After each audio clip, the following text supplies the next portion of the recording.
morning, one and all. Living in the cyber era, it's a very big responsibility to not to be involved in cyber crimes and not to be a victim. I gladly welcome you all to the national webinar on 101 of cyber safety for women, organized by Madras Christian College and sponsored by National Commission for Women. Now I request Treasurer and Bursar of our college, Mr. Sirius Kalliparekal, to invoke the blessings of Almighty. Prayer for the college, O thou who in days past didst put it into the hearts of good men to found this college for the imparting of sound learning, the building of character, and the spread of spiritual truth and knowledge of thyself.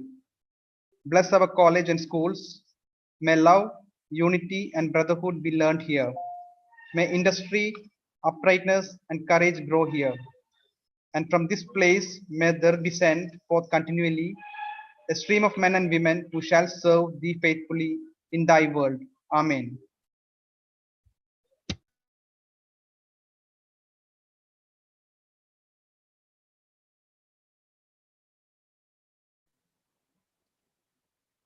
Thank you, Bursar.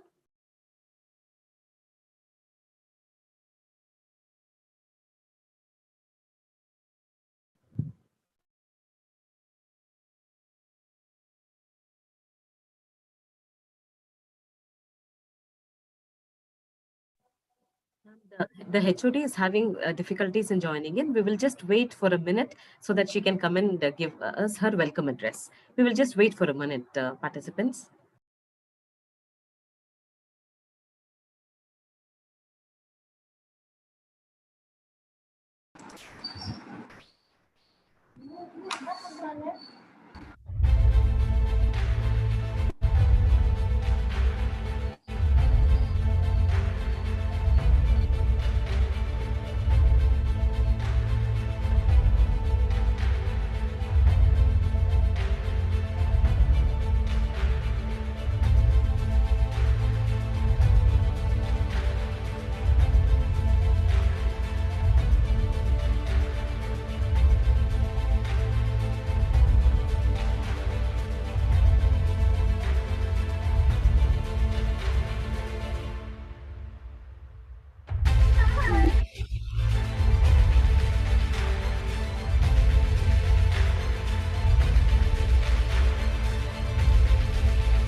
Dear participants, we apologize for this delay. Just give us a minute. Our ma'am is trying to connect.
We are extremely sorry for the delay. Now I request Head in Charge of Economics Department, Dr. B. Jacqueline Rajabai, for the welcome address.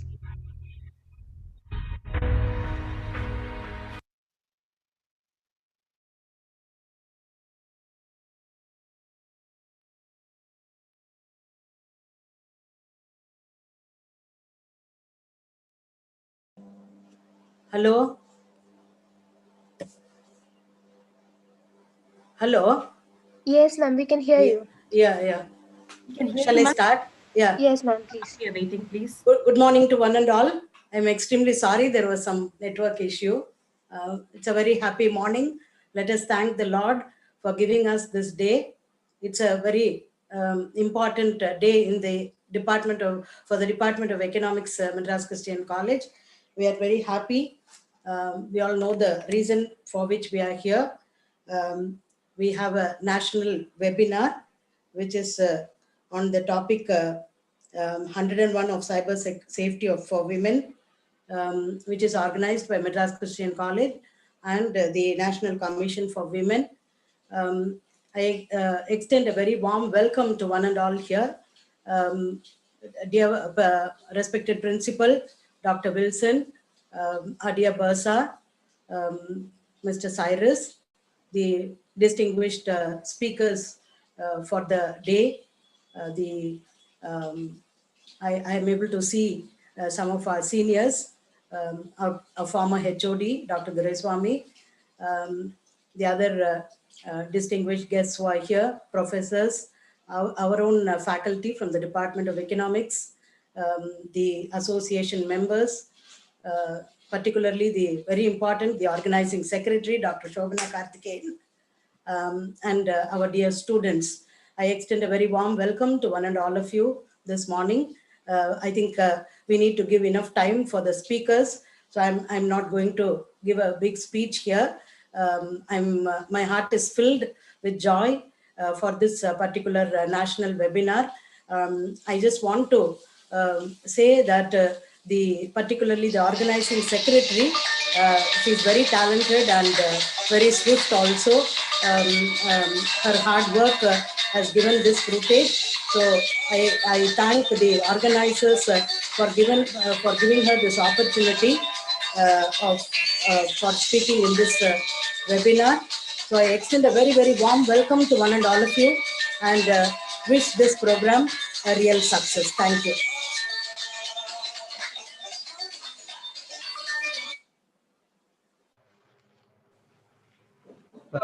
Thank you, HOD in charge, Miss Jacqueline ma'am, for your address. We would now enter the first session. Before that, I have an announcement to make.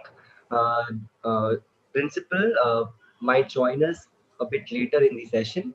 So we'll just skip that part and we'll get into the first session. I'll introduce the first speaker, Dr. Debrati Halda. Dr. Debrati Halda is an advocate, legal scholar, and cyber victim counselor working on women's rights, cyber laws, international laws, and therapeutic jurisprudence. Madam holds a PhD degree in law from National Law School of India University, Bangalore, India. Uh, she has co-founded and launched India's first ever counseling center for cyber crime victims, Center for Cyber Victim Counseling. Dr. Haldar is the founder editor of Gender and Internet, a web magazine for cyber law for women, and is a member and also a part of the board of trustees and global advisor committee member of International Society for Therapeutic Jurisprudence beside other societies. Several of her books includes Cyber Crimes Against Women in India, Therapeutic Jurisprudence and Overcoming Violence Against Women, Child Sexual Abuse and Protection Laws in India. Ma'am, the floor is open. Please address the gathering. Just a second. Yes. A very good morning to all of you. I hope I'm audible. Yes, madam. Yes. Okay.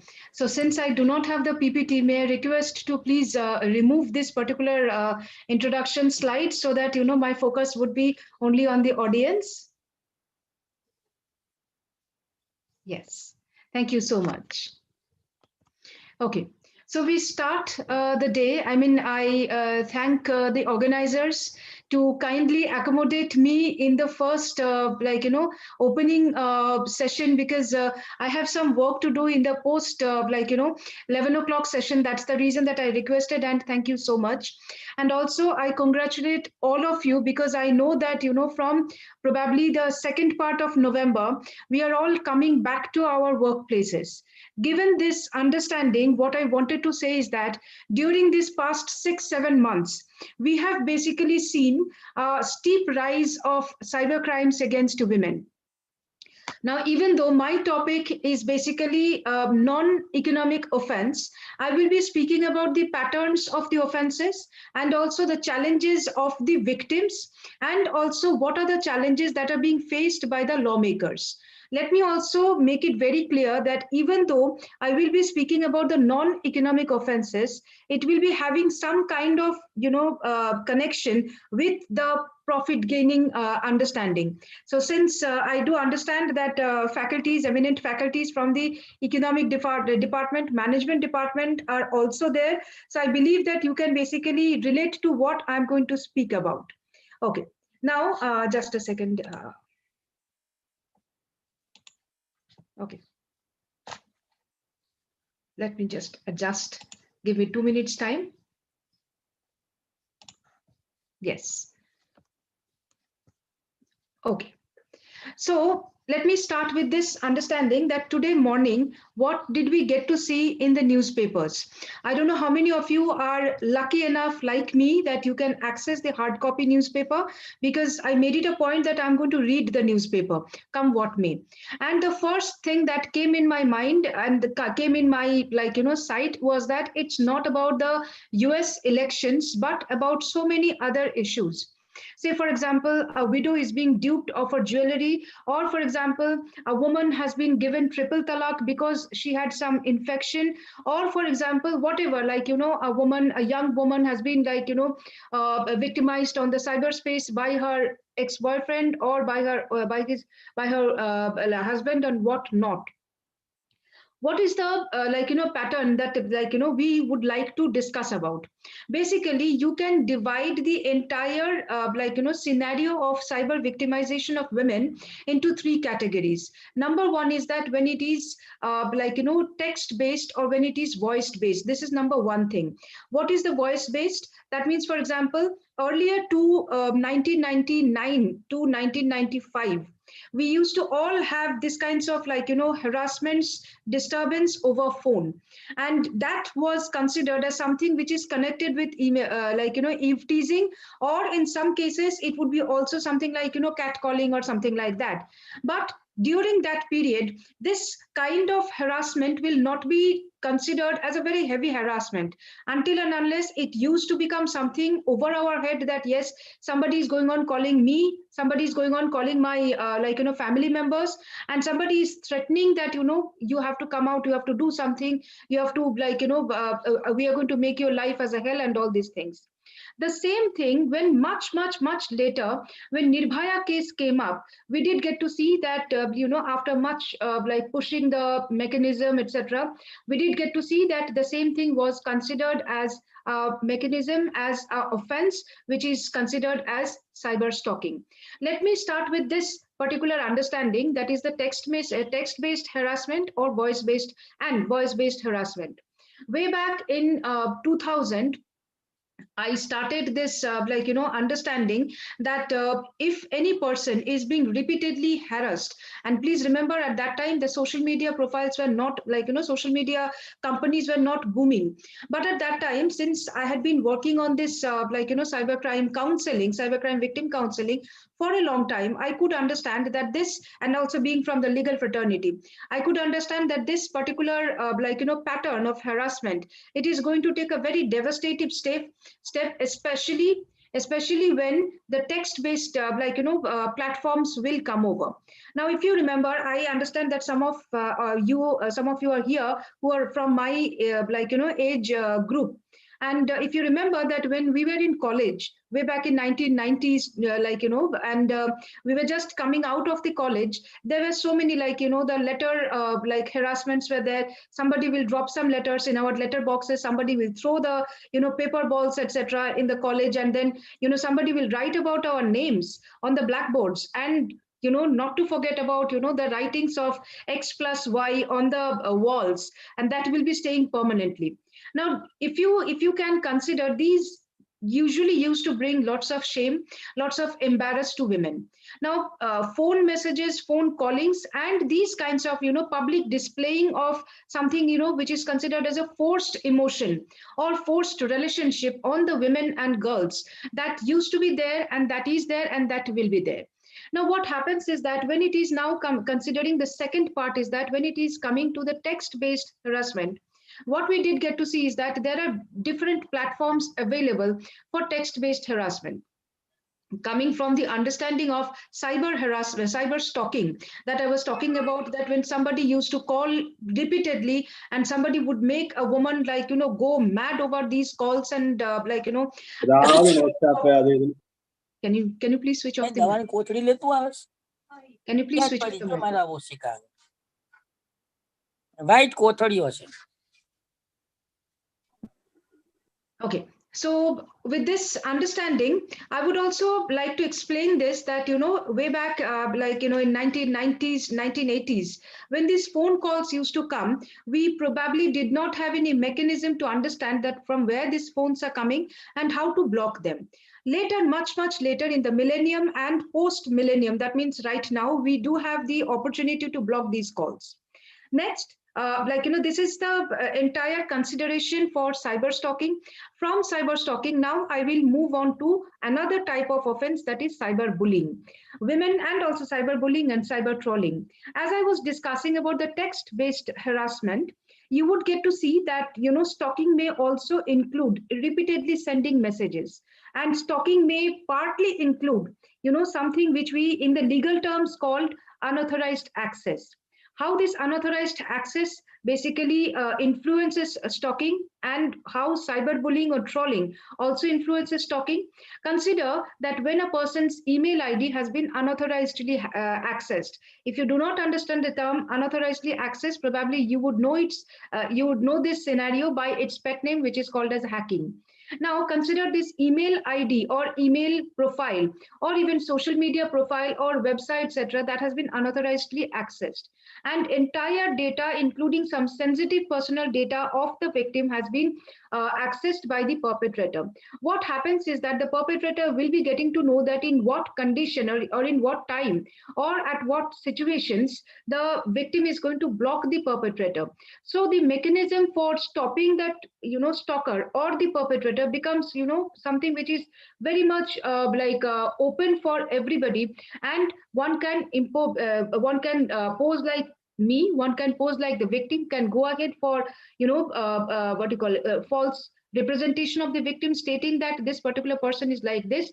So from cyber stalking comes to the question of hacking, goes to the question of false personification, that means impersonation or creation of the fake profile. Now where does this cyberbullying or cyber trolling comes?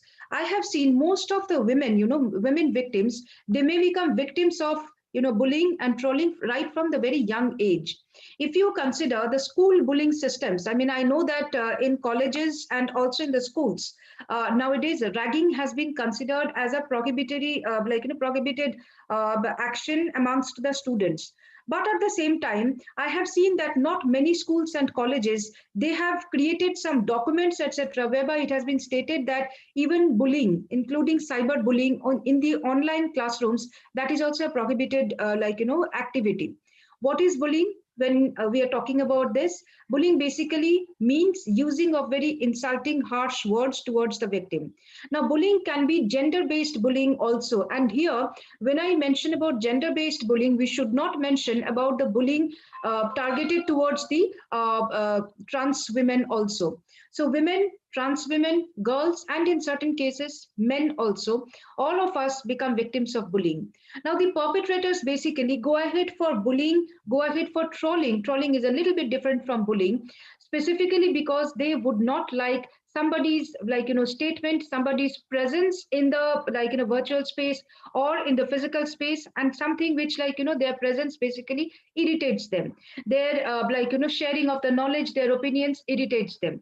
And there comes the question of demeaning that person. So women are the softest target, whereby you would get to see that the women or even group of women in the office group, in the school groups or in the personal groups, etc., or even when the woman as an individual woman, she keeps on getting some bullying messages, and these bullying messages can be extremely gender oriented messages, whereby she might be called names, she might be targeted like anything. So that is the reason we in the legal fraternity, we have got a tendency to include bullying as part of defamation.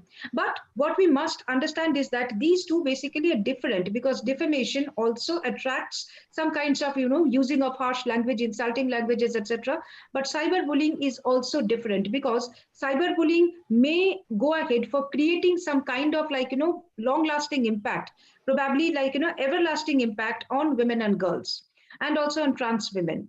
I would like to share one example. The cases that I have dealt with is that there are this is a very common nature, where I have seen that many women basically come up and say that the entire negative relationship basically started when the man or when a group of men basically started using very insulting, annoying speech or comments towards the women in the public group or in the public platforms like WhatsApp. So what happens is that one person starts bullying, calling her names, etc., and also demeaning her opinion, etc., and then the other person start taking up or pulling down each things to make her very infamous on the cyberspace. So right now we are getting to see, like presently I'm dealing with a case on YouTube.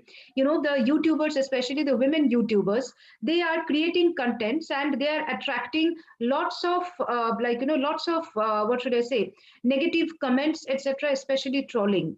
Trolling is different from bullying. That means trolling basically goes ahead with another understanding, but the main target remains the same. That means the target of the bullying, she may be the same person here, or the troll can also consider that they will be taking some other women also in the group, and they will start creating many offensive posts, etc.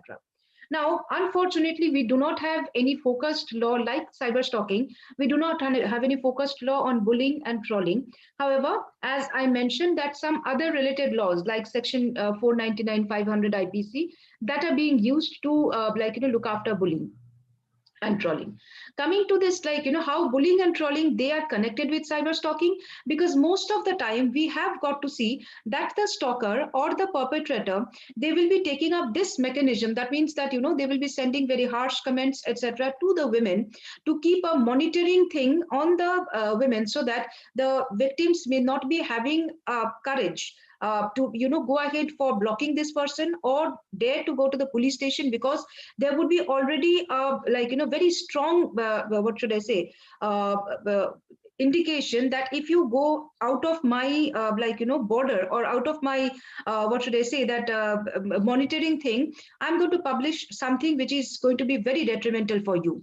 Now when this publication happens, obviously at that time we can say that revenge pornography or revenge based text, etc., that has been taken place. But cyber stalking basically has got a very wider understanding in the cyber understanding of cyber crimes against women. So after bullying and trolling that I have discussed about unauthorized access and hacking, what considers, or what concerns us more, what worries us more, is that I think this is the best thing that we should be discussing, and the worst thing that we should be discussing is that fake profiles. Many women, basically many women means majority women of women all over the world, have come up to say that our profiles have been created, our fake profiles have been created. Now here you have to understand that there can be multiple types of fake profiles. As I mentioned earlier, that there can be a text based violence also. Now I am shifting to image based violence, and also audio visual based, like content based violence. What happens here is that the perpetrator or any other person may access profile pictures, may access any pictures from anywhere. They may create a profile on the social media profiles and social media platforms. They may go ahead for any sort of websites, etc. They may create any sort of profiles. These profiles need not be fake profile that we know from the social media platform perspective. But say for example, any person has created a website, and there some person has written about Devaruti Haldar being one of the members, whereas I have not consented there, and they have collected my profile informations from many places, and my profile has been there to showcase that I am supporting not a very good cause. For example, if somebody comes up and says that I am supporting racial bullying, or for example somebody comes up and says that I am supporting something like the sedition related cases, this is something which is also considered as impostering profile, even though the person has taken all things from my side, but it is something which is misleading people. So that kind of things are also coming up nowadays, where you do get to see that these kinds of fake profiles, these kinds of social media based fake profile, or website based fake profiles, or even we have seen that cloning of the profiles, cloning of the phones, etc., can also be done for various purposes. So this can be done for phishing purposes, this can be done for unethical profit gain purposes, this can be done for so many other purposes. Let me tell you about one particular incident that I just came across. There was this woman, and obviously we all have to understand that women can be perpetrators also, women can victimize other women also. There was this woman, so she was a member of a gang who would be duping people by sextortion. Now what is sextortion? Since we are talking about image based and also audio content based content based violation. Suppose, for example, as I mentioned about the cyber stalking thing, that if the person is telling that I have got your content, I have got your profile, I have got your photograph, so if you do not what you call, listen to me, or if you do not perform what I am telling you to perform, I will be posting this thing to the, website or to the World Wide Web. Now what happens is that the entire thing basically is connected again with some kind of unethical gain. So either here the person is, like the perpetrator who had started this cyber stalking, he's now shifting to something called extortion, whereby he's forcing the victim to give some money or give some services, etc., which is non-consensual, or which is a forced activity. So this woman, she was posing as sometimes a man, say she was posing as a woman also, in her own real avatar, and she was duping many other persons because it was very easy for her to basically groom the persons concerned, get their trust, and to make them do whatever she or her gang used to do. The case that I'm mentioning here, this is something which is very interesting. This woman went to, created a Facebook profile, and the Facebook profile obviously had some fictitious, picture which had been taken from the internet, and she started making friendship with the, middle scale businessmen. So she actually trapped one businessman, and this has happened in Gujarat, nearby Ahmedabad place. So she had trapped this man, and after 4 months of having a very good relationship, that's inclusive of grooming and also getting all the informations from the man, she convinced him that you have to come with me and you have to let us go and have a very good nice relationship with each other. So as it was told to this particular man, the man comes out of his virtual life. They meet in a physical space, the girl goes there, they meet in a physical space, and they start having some kind of connection. Now, what happens is that when the physical connection was going on, her gang members entered the particular premises, starts clicking the pictures, and also there are some other pictures which had been taken by the woman in her phone camera, which was on. So these men came out and they started threatening the man, that is the victim here, that if you do not pay us the money, then we will be exposing everything on the internet. This is what is sextortion. Now that I'm discussing about this man as a victim, you would get to see there are lots of women who had been victimized like this. Obviously, while they were not caught while having sexual relationship, but obviously their photographs have been used. They're audio visual contents. That means if they have gone out with the boys or with men or with even women also, these contents non-consensually, these contents have been taken up and they have been shared, they have been stored, and also they have been told that if you are not willing to pay us something, or if you do not communicate with us, we are going to release these things. And this is what sextortion is. From here, I will move to revenge porn. Suppose, for example, as I started in the beginning, cyber stalking things are happening, and cyber stalkings mostly may happen interpersonally. That means the victim and the perpetrator, they may have come to know each other. Now, what happens is that this revenge porn thing may happen especially for the jilted lovers, or for example, where the relationship has gone sour. So this relationship not staying as expected, that may happen between two women, that may happen between a woman and a man, and vice versa. And this may also happen between girls, that is the children. So very recently I had I was invited to be one of the resource persons in Ncw conducted sessions, and there were sessions are still going on. So when I was asked to share my opinion, so I actually shared I have created a model law. I was India's first to create this model revenge porn law, and I had shared my opinion with them, and there I have very clearly shown that we have laws related to voyeurism. It is both in the IT Act section 66E, and also if you see IPC, there is also section 354C.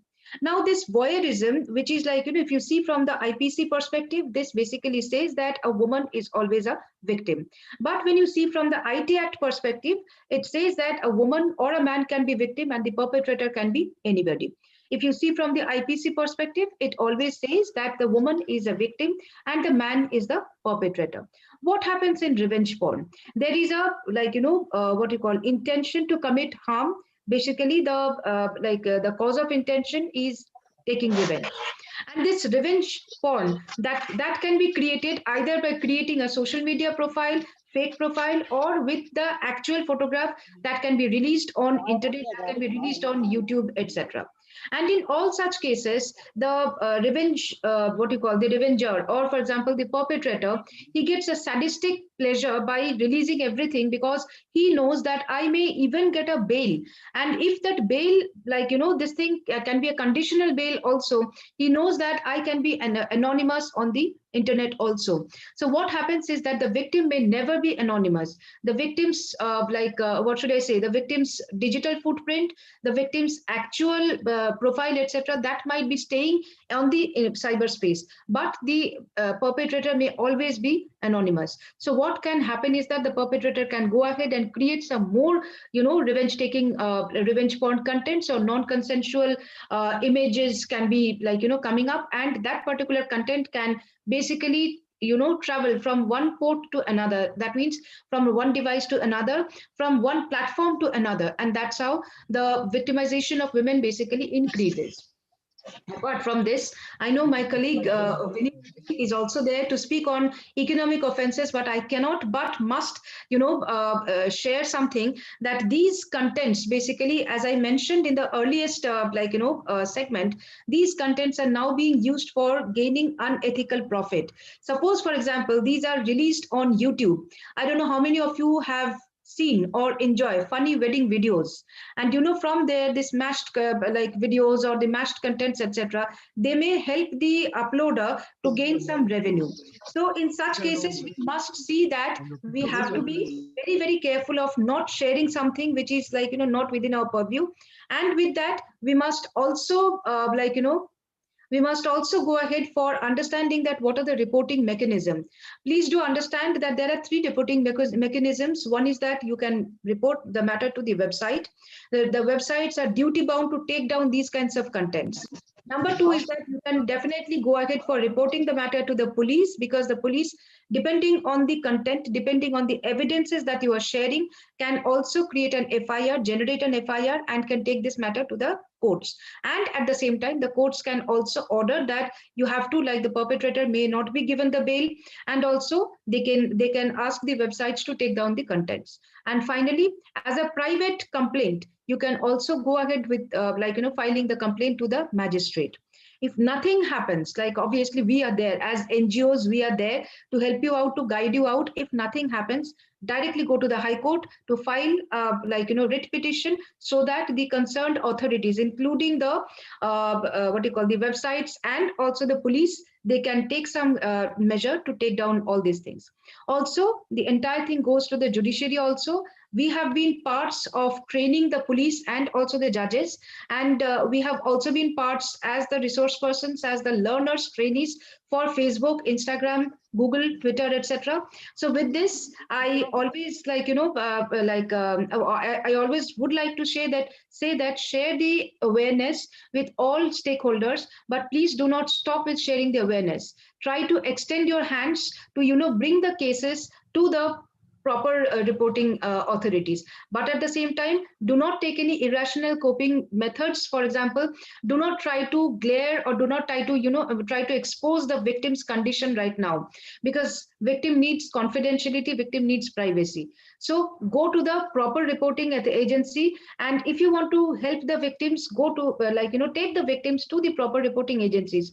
Do not try to take the law in your own hands. So with this, thank you very much. If any questions are there, I'm ready to answer. Thank you.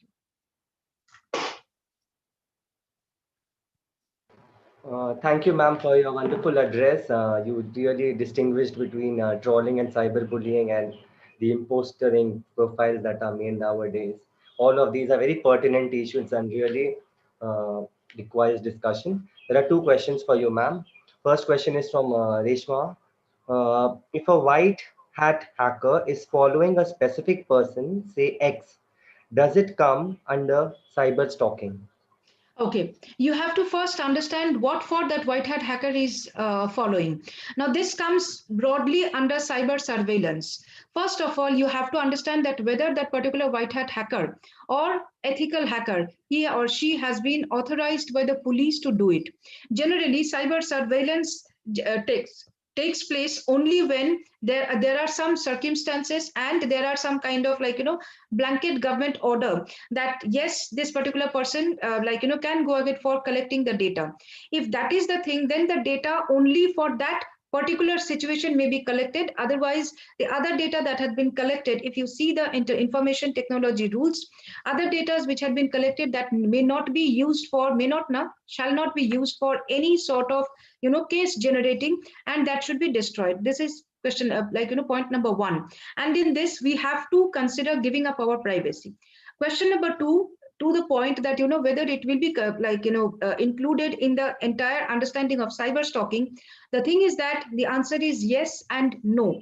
No, why I say, because if you see the proviso to the cyber stalking stalking provision, section 354D, you would get to see that the police and other persons who are authorized by the police to go ahead for data mining and also to go ahead for collecting the digital footprints, etc., for a particular offense, investigation, etc., for a particular offense, that may not be considered as a offense of cyber stalking, but it might be considered as a cyber stalking, as I just mentioned, that if the person whose data has been collected, he has got the right, or she, basically, if we see, say, from 354D, she has got the right to appeal to the government, to appeal to the court, that such kinds of privacy violation should not be considered as a legal privacy, as a legal mechanism. It should be considered as a privacy violation.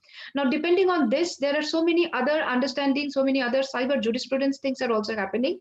But again, going back to the same main answer, you have to see whether that particular white hat hacker was authorized, under what purposes. Even in such some cases, we have seen that the detectives, the private detectives, are also working as white hat hackers. In my understanding, if you expand the concept of cyber stalking, if the authorization is not there, this is definitely cyber stalking. Thank you, ma'am. We just have a second question and we'll end with that. How Yes. is cyber crime related to the actual rapes that happen all around? Can you please repeat the question? How is cyber crime related to actual rapes that happen all around? Okay. See, the cyber crimes, if you want to ask me gender neutral things, then definitely I would assist Vineet sir in expanding the understanding. But if you ask me for, for example, gender, specific criminal activities, see, any offense now, if you consider any offense against women, they would be necessarily including cyber offenses also, because most of the times, like yesterday also, I was there in another seminar, and it was very much it was an honor for me to also listen to Pavan Duggal sir. So what he said, I completely agree with him, that during this lockdown, this entire concept of cyber based, gender based harassment, gender based violence, online based violence to the gender, targeting to the gender, has actually increased. So this cyber offenses basically contribute more towards generating offenses, targeting to women, targeting to children, and also targeting to many other persons, many other like men, and also trans women, corporate bodies, etc. So obviously, if you see from the perspective of offense, the steeping rising scale of the offenses, definitely cybercrime probably now is constituting more than 80 to 85% of the cases. Lucky that other percentage, definitely the physical space offenses, they have not come down. They are also increasing. Ma'am, keeping India in perspective, you mentioned two ways in which we can report the crimes that are happening, which are cyber in nature. So, Right. do you think Indian public is very comfortable exposing the problems or the difficulties that they face, especially going No, to the police? no. I do not think that, we have been trying for so many years, to make the awareness go to a larger extent. Unfortunately, we do get to see that women, especially women and children, especially they are having some kind of social taboo. They're having some kind of pulling back scenario from the family, whereby they cannot go ahead for filing the criminal activities, with the police. There is a reason also there, because most of the times we do get to see that the police officers, to whom they are taking the matters, they might not be properly trained or sensitized also. And that is the reason when this revenge porn scenario, or for example creation of non-consensual porn, non-consensual image sharing, or even bullying, trolling, etc. comes up, the police, what they would do, I have seen it personally, what they would do is that they would be simply taking the phone device, and they will be finding out that who the person is, because finding out the particular perpetrator in interpersonal criminal activities is not that much a big thing, is not that much a big thing. What happens is that the woman can go ahead with the evidences that yes, I had a relationship with this man, and he's now sending me all these things, because the WhatsApp chats, etc., Facebook chats, etc., that are very clear. So if these two are living in the same jurisdiction, the police might call that other person, and the simplest trick that the police might say is that take the device, change the password. That should never be done. It should be considered as a criminal activity, and it should be lodged. So from here, what I understand is that the women victims and also the children victims, especially for the parents of the children victim, they would feel that if I go to the police, victim blaming would be there. There would be necessarily a publicity, media publicity would be there, and therefore we would not go for any sort of complaining. Plus, they might also get the fear that if I today go to the police station to register the complaint, as I mentioned, that the perpetrator can be always anonymous. So the perpetrator, even if he goes to the jail and comes back, or even if he gets a bail and then he is out, he can create another profile. He can avail another phone number. He can avail another service provider, and he can keep on harassing me because my picture is there in his device, my information is there in his device. So this, today I have come across a wonderful judgment. So basically, I'm going to post my blogs today about this, that if we do get to see that, the high courts or the sessions courts or even the judicial magistrates of the first class, they are passing some kind of restraining orders, then only this thing might stop. Otherwise, and the women victims, and also the parents of the children, and also the matured teens, they can come over to create the reporting scenario mode. But unfortunately, no, I have not seen many Indians, not even Indians, I must say, even people from abroad also, they would not like to go to the police most of the times. Okay, ma'am. Thank you so much, ma'am, for your insightful talk. It was really very helpful to us. I'm pretty sure the audience benefited greatly from your talk, ma'am. Thank you so much, ma'am. We'll go to the next session. The second speaker for the day is Mr. Vineet Kumar. I'll just introduce him.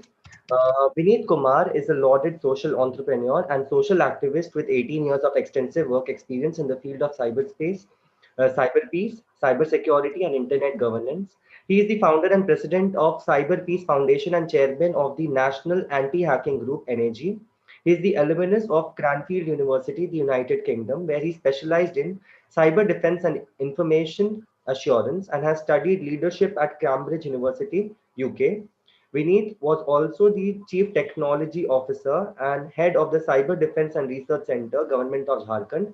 Vineet is a Vineet has held several advisory committees set up by the UN agencies and the Government of India, and is a recipient of 8 international, 18 national awards, and 13 state awards, and honored for his social mission. Sir, the floor is open for your address.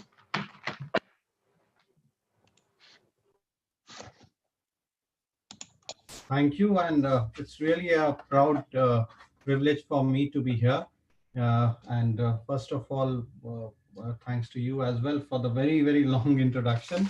I'm really grateful to Madras Christian College, along with the National Commission for Women, for inviting me. And a very warm good morning to all the guests and, in fact, students who are there. In fact, hello to Debarati ji, who has been a very close friend, and joining us with this mission to create a peaceful and stable cyberspace. I have a deck, so I'm just going to share my screen quickly. One sec. Here you go.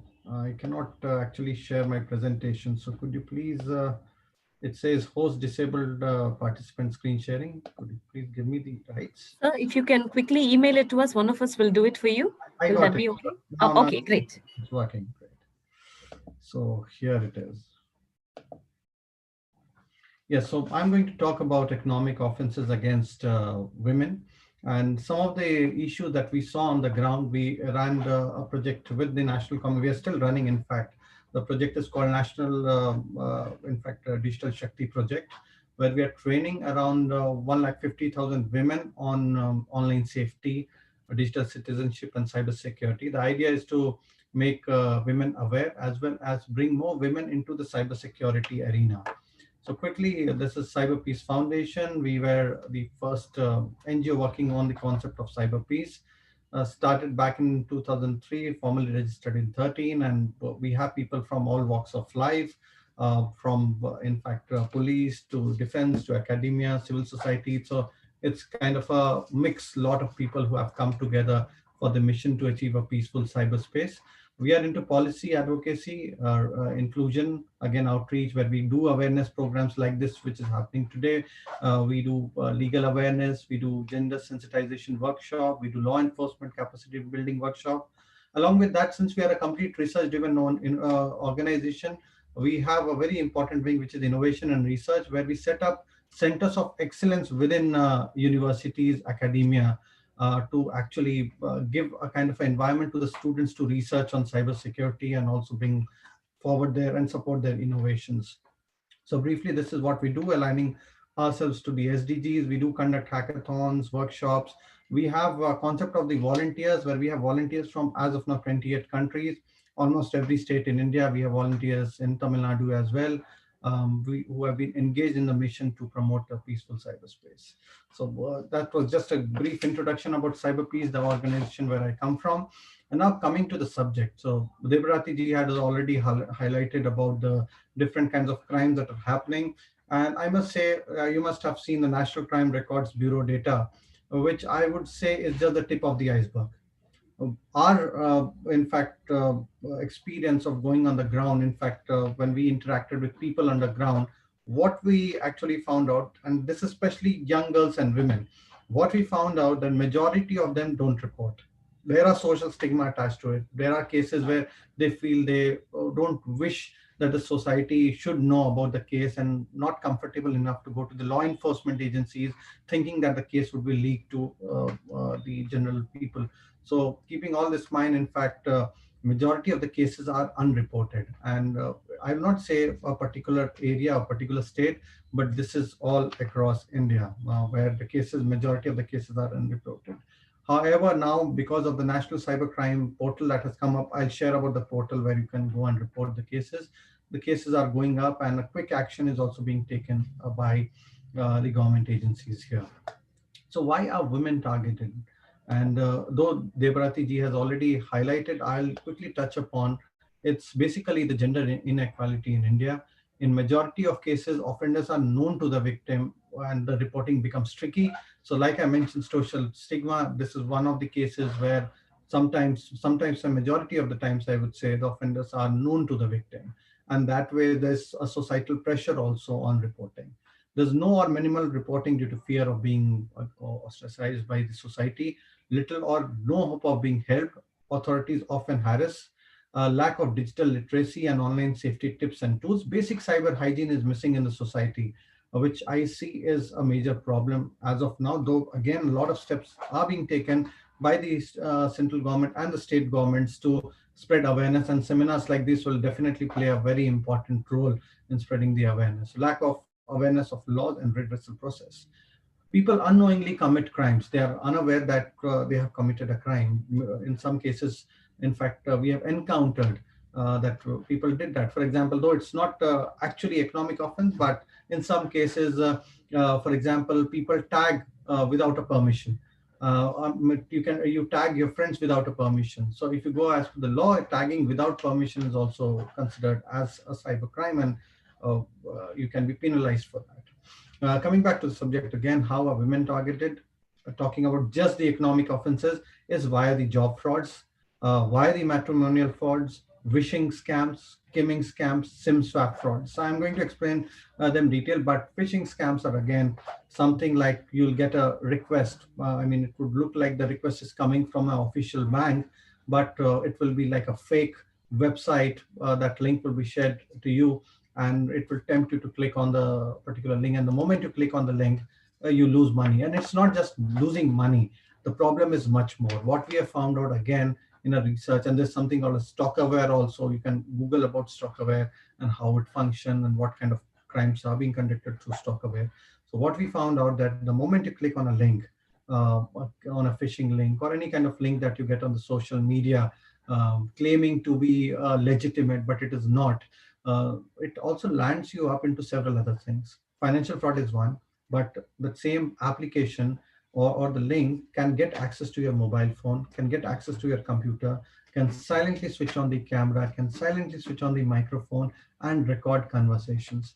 If you have anything sensitive in your phone, maybe if you have sensitive photographs, sensitive videos, maybe bank account details and all, they'll all copy the information and then later on start blackmailing you. So this is one thing that we have seen growing in the past few years, and it continues to grow. And criminals, in fact, they are always innovating to come up with new kind of frauds and targeting basically the general users.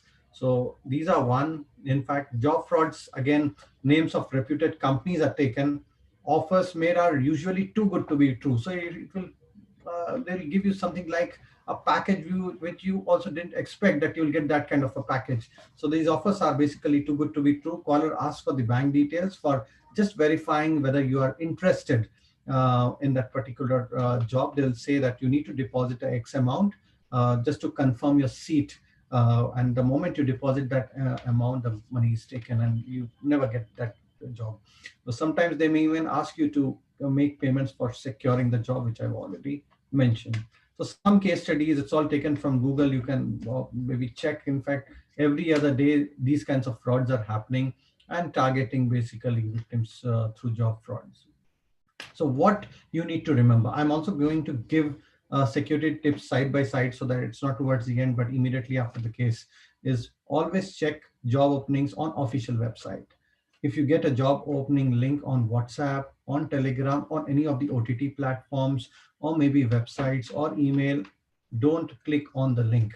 Straight away go to the official website, check their job section. If the job is listed, apply directly rather than applying through another link or maybe a particular WhatsApp message and also. Yes, so never make any payments. See, legitimate companies never ask you for any payments. They, in fact, if a job is confirmed, you get the offer letter and you're onboarded. They never ask you to make a payment to confirm your job. So make sure if anybody is asking for any kind of payment, that's a bogus. I would say that's a scam that is being run. If you receive calls, if you receive mails, cross-check with the company website.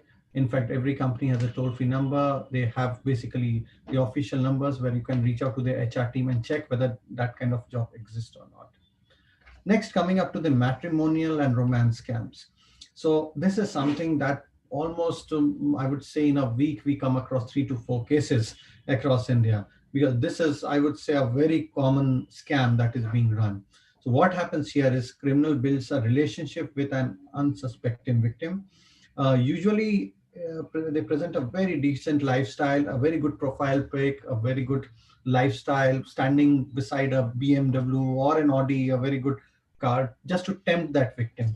And once the trust is built, they use sad stories like sudden death or terminal illness. In some cases, like last week, I heard a case where, in fact, the criminal called the victim and said that I am coming to India to meet you, but here I'm stuck here at the Indira Gandhi International Airport in New Delhi, and I'll have to pay. I was bringing some gift for you. I have to pay some amount, X amount to them to get out of the airport. And victims paid. I mean, and then thereafter, suddenly the numbers were switched off. There was no connect with the person. The profile that was created was again, it was, in fact, it went offline. The profile was deactivated. And this is done just in a matter of seconds. Immediately after the payment is done, everything, all the trails, everything is deleted. Criminal disappears as soon as the payments are done. So again, a case study here, and this is all recent. This is not something that I'm talking maybe a year back, but this is just September 16, as you can see in the story, 5.454 lakhs. In some cases, it was even more than 10 lakh rupees. And in some cases, what we have also observed that senior citizens are also being targeted. Senior citizens, the senior ladies who are there, maybe in fact, they are living alone. They are basically targeted by these kinds of scams. So what to remember here is always cross-check profiles on the social media. Never send any money to anyone unless you know them in real life. And the third point is avoid sharing any information like photos, passwords that can be used against you. So, for example, many couple, in fact, it's all we are living in the era of virtual relationship. So they do share a lot of intimate pictures. There's something called as sexting. They do share those text messages, chats, and everything, which is later on used against them. So make sure that you avoid sharing any such information because later on it can be misused against you. So phishing is again the traditional phishing, but now it's happening over the voice call, where people will call you and maybe they'll say that I'm calling from XYZ bank and we have your credit card information with us. The credit card is going to expire if you don't confirm your credit card credentials. And I mean, once you listen that, you share the information and that later on that same information is used to duplicate the card or maybe do a transaction and that's how you lose money. So normally, the way these people do is they threaten you somewhere, try to create that fear factor or something like that, so that will tempt you in giving the password. So make sure, I mean, whenever anybody claiming to be from any bank, and yes, there's one more thing: the recent development with deepfake coming in. With again, there's a lot of I would say call spoofing and other technologies which have come in. What happens is basically you can get a call from a genuine bank also. It's easy to spoof it. It is easy to call from anybody's number to anyone.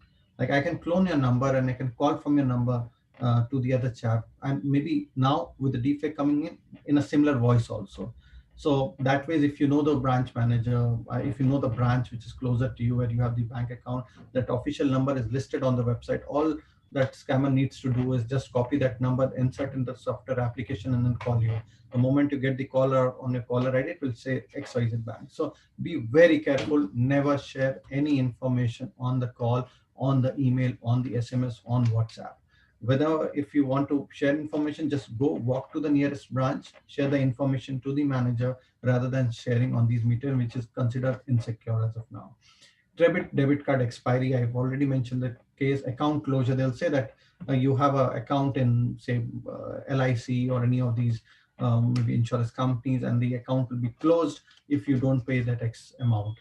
Same goes with lottery scam. There was a very popular KBC fraud, Kaun Banega Crorepati fraud, where they said that I'm from State Bank of India, or maybe I'm calling from Kaun Banega Crorepati, and you have been shortlisted for a lottery to play with the superstar, and all you need to do is pay X amount to confirm your presence. And people confirmed, and later on lost a lot of money. So same way, fake customer care representatives, they'll say that I'm calling from customer care of say XYZ company, and we'd like to install a new software in your phone, just to a new app that we have released.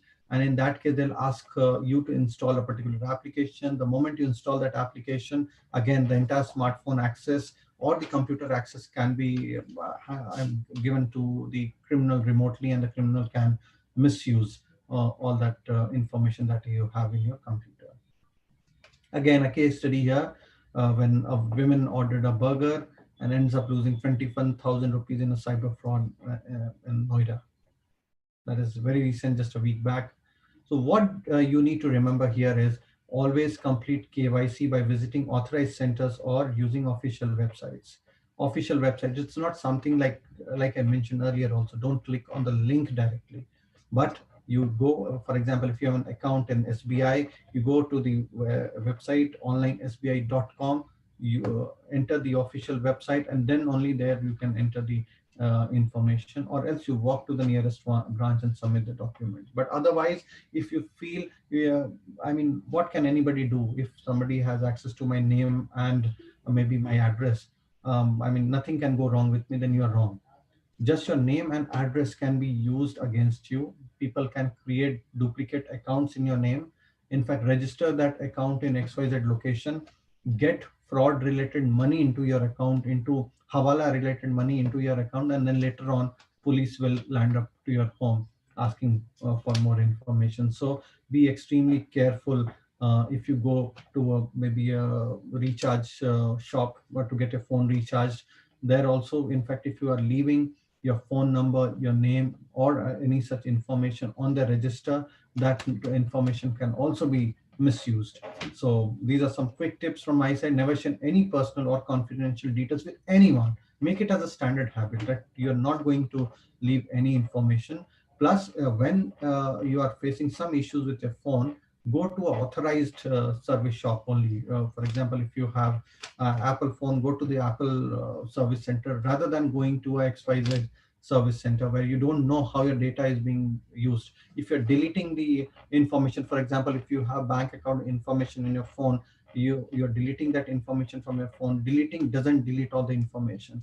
These guys are experts. They know how to recover deleted stuff also from your phone, and then later on these deleted stuffs can be misused. So go to a genuine service center rather than going to a XYZ shop and asking them to repair your phone, because that's very risky. That's how things have happened wrong for many people, where they went and then later on their data was misused. They started getting blackmailing calls, and a lot of stuffs happened after that.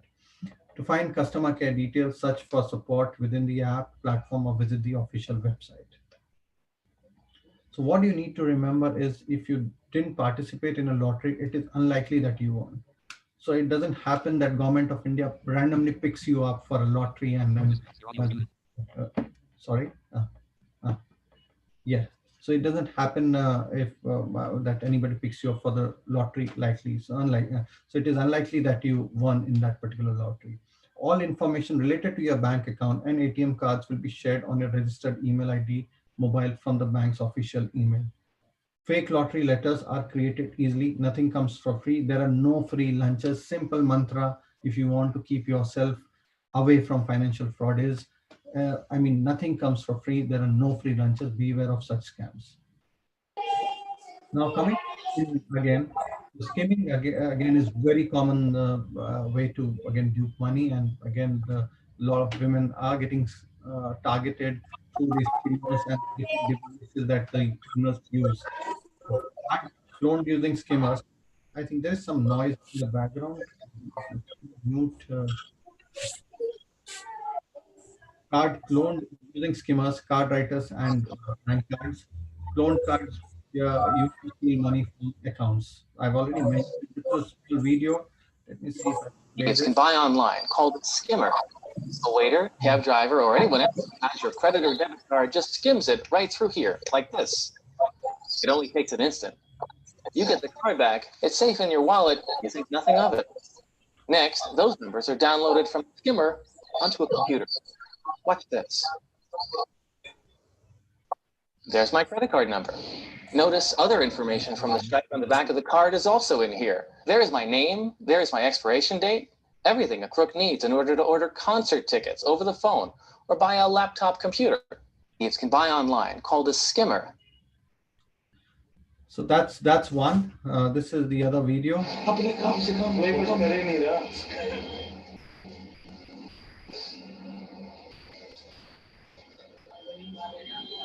Original Samsung की battery उसके ऊपर लगा दो ऊपर ना इस तरीके से. Yes. So I'll explain both the videos that I showed you. One is again a skimming device, which is very small in size. Now, generally, this has been used at the fuel station, at petrol pumps, at restaurants, and also there's a tendency, like whenever you go to a petrol pump or maybe a restaurant, at the time of checkout, you give your cards to the person who's handling, probably who's your waiter, or maybe the petrol man who actually uses the card, and then goes, swipes the card, brings the machine to you, you enter the pin, and then you are done. But many times it has been seen that they have, that like this gang is almost everywhere. There was one gang when I busted when I was in Jharkhand police, where this gang, they were all spread. They were at restaurants, they were at petrol pumps, they were at cinema halls. And what they used to do is, again, the same way. I mean, they just used to track those people who are a little careless, who used to give the cards. They had these skimmers in their belt or anywhere which was not visible to a common man. Immediately, the moment they got their card, they used to swipe their card and then return the card. Now, the card has the information in the black magnetic strip. So they used to clone the entire information from that strip and generate a card. clone the card and then later on do the transactions at multiple locations. The second was again a genuine ICICI Bank ATM, where on the ATM, the place where you actually insert the card, they had a skimmer attached to it. It's like something like a magnetic material which immediately get attached to it, and then it copies all the information, all the card information that goes in and out of the skimmer. Next is this one also, which again, the picture that you see is a genuine ATM machine, but the device that the person is holding in hand is the skimming device. Always be careful of these pamphlet box that you see, because many times it has also been observed that they have some kind of camera that is used to steal information, steal the PIN numbers that you enter in the ATM machine. So I'll just move on. This, you can see this additional hole in this box, in this holder, and that is basically the wireless camera which is capturing all the on-screen information. This is how it looks. It has a battery, antenna, and maybe the person sitting in a vehicle which is around 100 meters away can monitor what you're doing, what passwords you're entering, and all that information. Card information he can easily obtain from the skimming device. The passwords can be obtained from this device. And then that's how the transaction, and that's how people end up losing a lot of money. Now, these were again some of the complaints that we received. We carried out some kind of checks at ATM machines, and what we found out that this all these ATM machines, they used to have these dustbins, and dustbins had a lot of information, like all these papers, the receipts that you get after the transactions, they were being collected here. And then later on, criminals used to come collect this garbage and collect all the sensitive information that these slips had. Like majority of the slips had the last 4 digits. So criminal used to complete the combination, and that's how, and even the account numbers in some slips, they had also had the account numbers. So they used to complete all the information, through generators and different applications, used to shoulder surf a lot of people who used to go into the ATM machines and then later on do the transaction themselves. So what to remember here is check ATMs for skimmers before withdrawing money. Cover the keypad with one hand before entering the PIN. If you ever are a victim of skimming, report it to the bank immediately to get your money back. Now, if you lose money, don't fear. You can still get your money back. And again, there's a way out. In fact, once you report it within 72 hours, the bank would reverse the money within a month's time. That's what I have come across. Majority of the people who have lost money, where there was no fault of their own, they've got their money within a month's time. SIM swap fraud again is very common these days, where criminal call victim and offer free SIM upgrade. Personal details are collected and the user's SIM is disabled. Criminal uses personal details to issue a clone of user SIM. Criminal now has access to users' messages like OTPs, banking OTPs, to all the transactional OTPs that is required for the user to commit a crime. Noida women, again, a lot of cases from Noida, but yes, women changes a SIM, loses rupees 9 lakh in a cyber fraud. But I'm sure the same is applicable, and you must have also come across many such cases in Chennai. So the points to remember here is no upgrade happens without visiting the service provider store. Never share any information ever to anyone. If they are legitimate, they would have your information. Nobody will act. Only the thing is they might call to verify maybe your date of birth or something. So be extremely careful whenever it comes to sharing the card information, the last 4 digits or even the CVV. I generally, even if I get a call from the bank, I say no, I cannot confirm because I'm not sure about the authenticity of the call. So that way I made it a point, and I don't share information. Never download any apps that are suggested by callers like AnyDesk, TeamViewer, SMS forwarder apps, etc. No, please never download such applications. Also be careful of applications that you get on the social media, on maybe Facebook. Like there are some apps which say know when you will die, maybe know how much your wife loves you. They're very interesting apps. Know how to track your friend. These apps claim a lot of feature, but actually in return they do nothing, and they take all your information, your personal information, as well as your financial information. Yeah. So again, some links again during elections, a lot of people got messages like this. Like you see, this was in UP. Akhilesh Yadav ki taraf se sabko 500. Like they're talking about distributing 500 rupees for a vote. And when people clicked on the link, they lost all the money plus all the valuable information that they had there for. All these festivals that keep happening, like the Amazon flash sale, Flipkart Big Billion Day sale, you might get some links on WhatsApp or social media where people say that click on this link to get a free maybe a Paytm cash of 1,000 rupees. And the moment you click on the link, all your money is gone. If you see carefully the link, free Paytm cash, the link is made in such a way that it looks like it's a genuine link, but it is not. The actual website is com-free.ga, and Paytm is just an addition here. It's not a part of the complete. It's not a paytm.com website, but it's a com-free.ga website. Same way you might get calls, emails from Apple claiming your Apple ID is due to expire. Prevent this by confirming your Apple ID at. And the moment you click on that link, immediately all the data is gone. So be extremely careful when sharing information. Now, what happens if something is wrong? Now, this is the last part. I'll conclude in the next 2 minutes. Is what to do when something goes wrong. My first suggestion is don't panic. If you made no fault, the chances are that you'll get the money back if you've lost any money here. So quickly, if the payment is made through any app, reach out to the customer care immediately. In many cases, the platform is able to reverse the transaction and you can get your money back.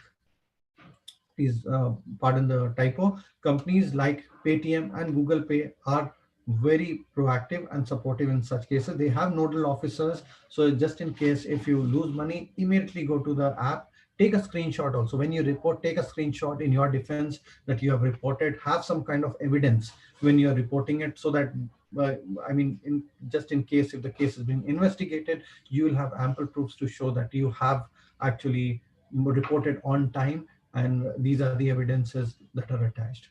If your money is debited from your account directly, reach out to your bank immediately. I'd already mentioned this. As per the RBI guideline, the bank will reverse the transaction. Actually, this is called as the shadow reversal and has a 30-day period to prove the transaction was authorized. In cases where no OTPs or PINs were shared, the bank will be unable to do so, and the victim gets their money back. So I mean, it's very simple. Like for example, you just need to prove that there was no mistake of yours, and that's how the transaction has happened.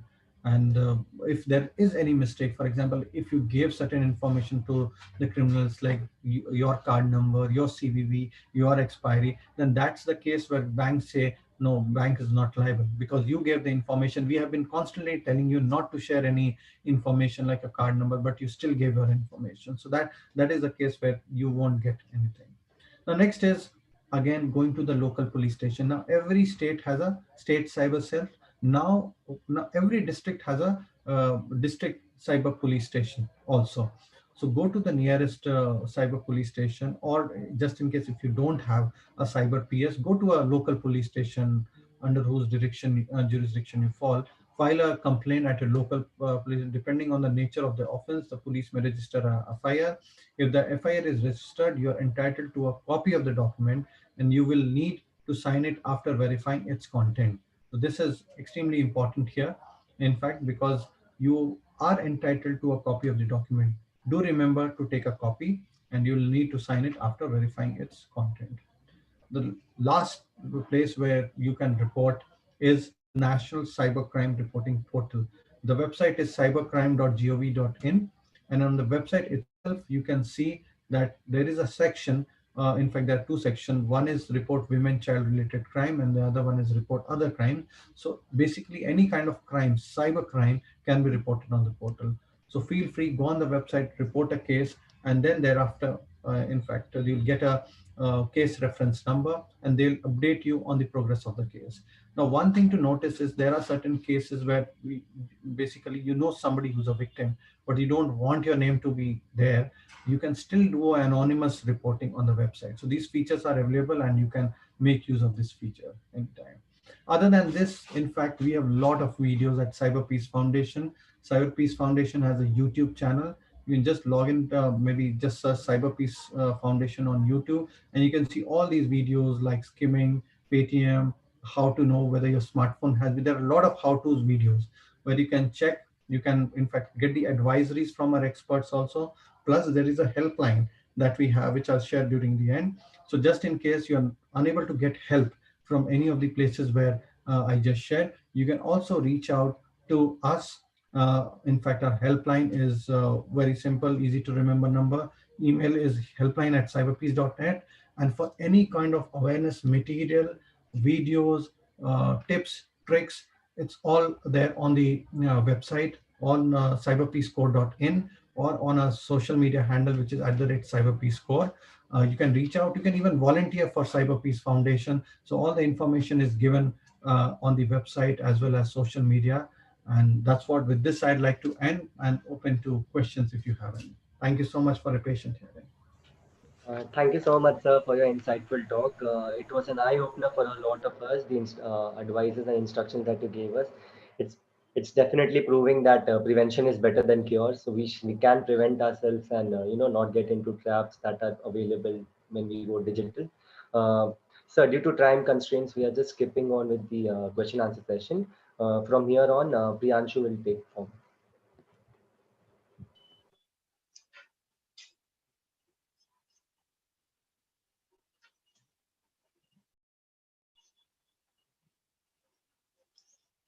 Okay, am I audible? Yes, Priyanshu, go on. Yeah. So now I take this opportunity to welcome our principal, Dr. P. Wilson.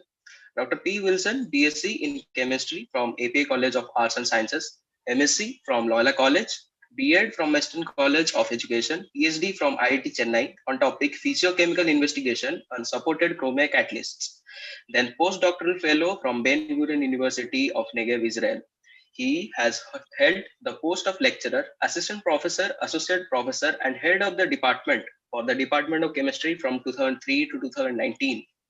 Our beloved principal, Dr. Wilson, has been our guiding force behind all our endeavors. Sir's penchant for research, eye for detail, and passion for excellence is maneuvering us in setting newer and higher standards for ourselves in all our endeavors. Sir, we are sure with your encouragement and support that our college will accomplish great things in the months and years to come. It is a proud privilege that you are here with us today to share your message with everyone in this webinar. Sir, now I request you to address the virtual gathering. Sir, Yeah. please. Yeah. Good morning, everyone. I'm sorry for peeping in between the sessions because of my time constraints. I would like to congratulate Dr. Shobna for having arranged the webinar, which is affiliated to some no important professional bodies. I think that is what I've been mentioning in the college, that whenever you conduct a webinar, that needs to be affiliated to a professional body. And the topic when I come through, cyber safety, I think our kids needs to be taught this particular aspect as a proactive measure when they involve mostly with apps and no internet safety. I was also listening to some of the aspects of the previous speaker. And when it comes to doing a shop online, I feel that mostly use debit cards. And I think generally we to very proactive and to hamper any kind of vulnerability. I think better use a credit card. And I'm seeing that mostly our guys are very much interested in posting their own photos in Facebook without. Some of them have the lock for Facebook. Sometimes they don't bother about it, and that creates a lot of havoc. And even I have come across my own profile being stolen, and finally it is creating a havoc among faculty, and they send mails and WhatsApp messages to people in my identity, but I did that. So I think I learned a lesson that I need to lock all my profiles. Keeping that in mind, I think students should have some kind of a protocol in the college. I think there are many students from various colleges a part of it.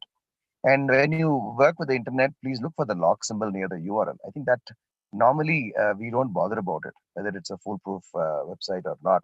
I think that is very, very important. And now I'm sure that our students are very password smart. I think we need to keep changing passwords and creating passwords with the complicated stuff rather than creating a very simple password. I think these are the things that tools that if you try to follow it up, we can avoid certain issues regarding the cyber safety. And mostly our guys are very much interested in posting your personal information, which I see, eating, sleeping, all this stuff. I don't know why this particular generation is very much interested in posting the personal information in the social media. I think that has created many suicides have occurred because of this, posting your own informations, getting to know about informations, and many people who keep tracking students and making use of their vulnerability and making use of their identity, finally creating a lot of trouble, sexual harassment and all those things are happening because you keep posting your personal information in the social media. I think that is very important. Keep your photos very private. Don't show you any of your photographs in the social media. And this awareness, always for any new thing to be created, awareness is the first step. I'm sure this cyber safety webinar conducted by Dr. Shobana in an association with the professional body would really be useful. And because I see that a lot of participants here, I heard that around 500 registered, and now I am seeing around 180 being a participant here. This dissemination of knowledge would definitely have an impact in the community. I wish Dr. Shobana and the Department of Economics all the best in all their endeavors. Please keep doing it and integrate with the Women's Safety, the Center for Women's Studies also. I see that even CBSE has a handbook for cyber safety. And why not we create a protocol for cyber safety and keep it in our internet center too? I think Dr. Shobana would take up this and do as an outcome of this project. In our internet center, we need to keep all those protocols that people should follow when they engage themselves with these social media. Thank you very much for inviting me, and all the best for your webinar. Thank you. So thank you, Thank you, sir. Thank you, sir, thank you, from the Prince. HOD. Okay. Yeah, Thank you, Reshma. Principal Dr. P. Wilson, for your insightful reflection and for your constant support. Now we have our third speaker, Mr. Bhaskar Sahe. Mr. Bhaskar Sahe is a cybersecurity practitioner and a cyber evangelist with over 18 years of industry exposure. He has been working with global organizations to mature the cybersecurity posture. Mr. Sahe is currently heading the product management and development function within Tata Communications Managed Security Services. He is also a certified cybercrime intervention officer and engages with local authorities and education industry to spread awareness about cybercrimes. He is also a certified information security manager and a certified information system auditor and a cloud computing expert. Welcome, sir. The floor is open for you. Thank you, Rachel, for your kind words. Am I audible? Yes, sir. Thank you. I have a presentation to share, so let me just share my screen. Let me know once it's up.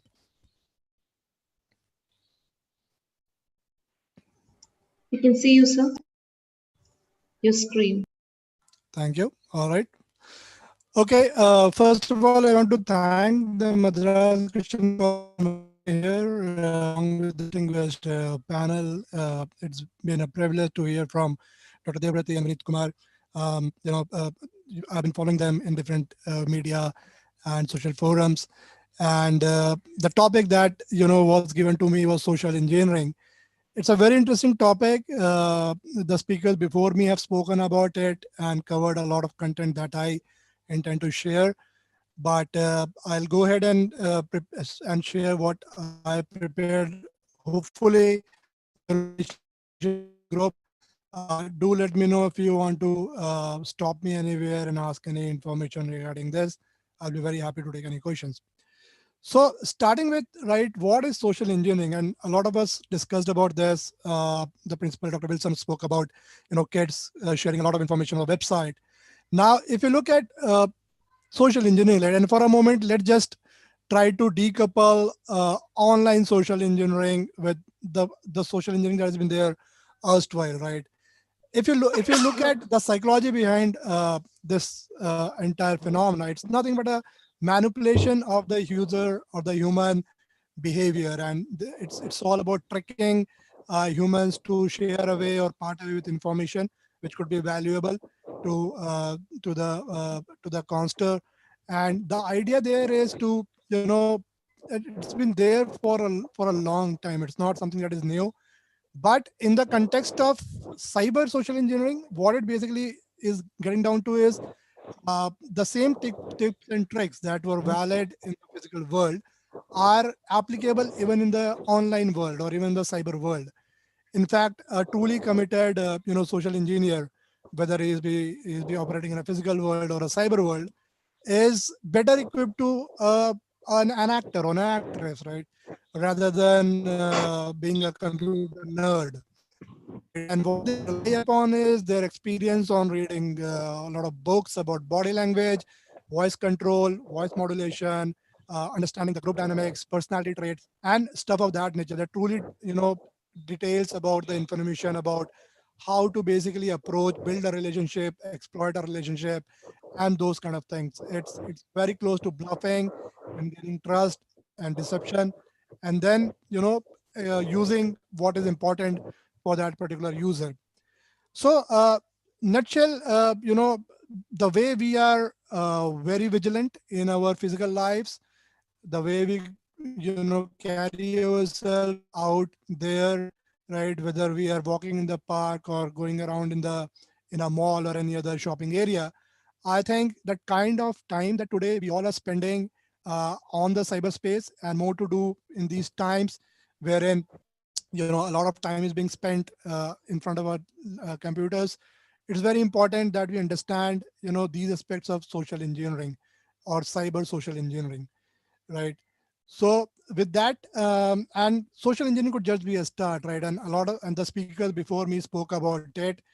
Social engineering could lead to serious issues like sextortion, cyberbullying, and other kind of issues. And social engineering just a start. The intention of the intruder could be financial or sociological or any other thing. So you just have to be aware that the cyber world is no different than the physical world, and carry yourself in the same way.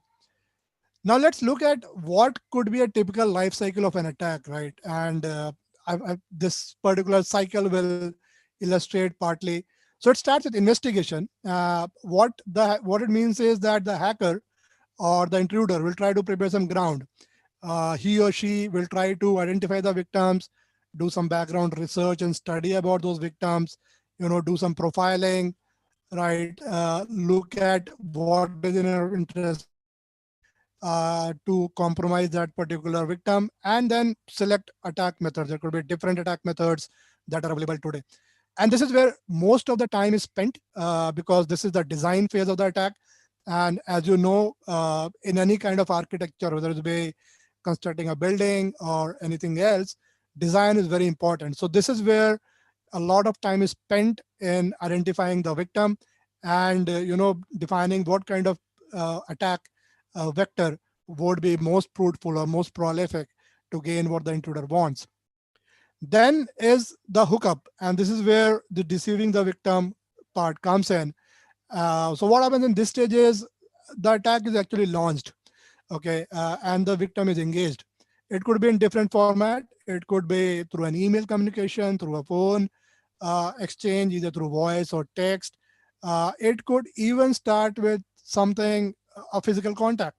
Somebody approaches you in a mall or a shopping area or a cafeteria or in a bank, right? And somebody who's been stalking you for a while and who has been profiling you, it starts from there. And then the engagement starts. There's a story that is spun, and one of the speakers before me said, a fake profile is created on a Facebook with a BMW or an Audi in the background, right? And the entire pretext, the entire foundation is set in this thing.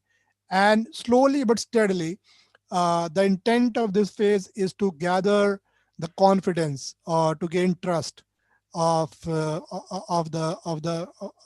attack of the victim, right? So once that trust is established, that is where the play part comes in, and this is where slowly but steadily the attacker will try to extract information. He or she will try to understand you know details about your personal stuff, like what exactly has been your background, right? What kind of banking accounts do you have, what kind of credit card do you use, who all is there in your family, what kind of financial strength do you hold, and a lot of other information could be there, right? And once that information is made available, a clear connect is being made between the play phase and the hook phase and the design investigation phase. And sometimes the methodology and the vectors are tweaked. Whatever information is obtained here in the play phase, the attacker will change his style of exfiltration or working with the victim, and he will modify or modulate his style, and then ultimately the intent is to siphon the data, siphon the information, or do any worst case scenario, do any physical damage as well. Once that is done, a very important phase is exit. And as Vinith was saying, once the bank transfer are done, all the phones are switched off, the accounts are deleted. It basically means the traces are removed, right? No forensics would be possible on those traces. Those bank accounts will not work. The phone numbers will not work. The WhatsApp account will not work. And that is what would lead to a complete cycle closure of this attack life cycle. It's very important that we understand this, although this is at a very high level, but there could be nuances of this basis where you end up, right? And be very vigilant about this particular process. It's a very generic process right now, but there could be variants of this particular process. So once this life cycle is set, right, what are the top techniques that any intruder or infiltrator will try to adopt?